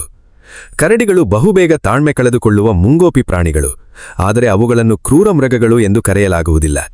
ಕಾಡಿನಾನೆಗಳಂತೆಯೇ ಅವುಗಳ ತಂಟೆಗೆ ನಾವು ಹೋಗದಿದ್ದರೆ ಅವುಗಳು ನಮ್ಮ ತಂಟೆಗೆ ಬರುವುದಿಲ್ಲ. ಆದರೆ ಈ ಗಡವ ಪುಂಡು ಕರಡಿ ಮಾತ್ರ ಇದಕ್ಕೆ ಅಪವಾದವಾಗಿತ್ತು. ನಿಷ್ಕಾರಣವಾಗಿ ತಮ್ಮ ಪಾಡಿಗೆ ತಾವಿದ್ದ ಎಷ್ಟೋ ಜನ ದಾರಿಹೋಕರನ್ನು ದನ ಕಾಯುವವರನ್ನು ಮರಣಾಂತಿಕವಾಗಿ ಗಾಯಗೊಳಿಸಿದ್ದು ಅಲ್ಲದೆ ಹಲವರ ಸಾವಿಗೂ ಕಾರಣವಾಗಿತ್ತು.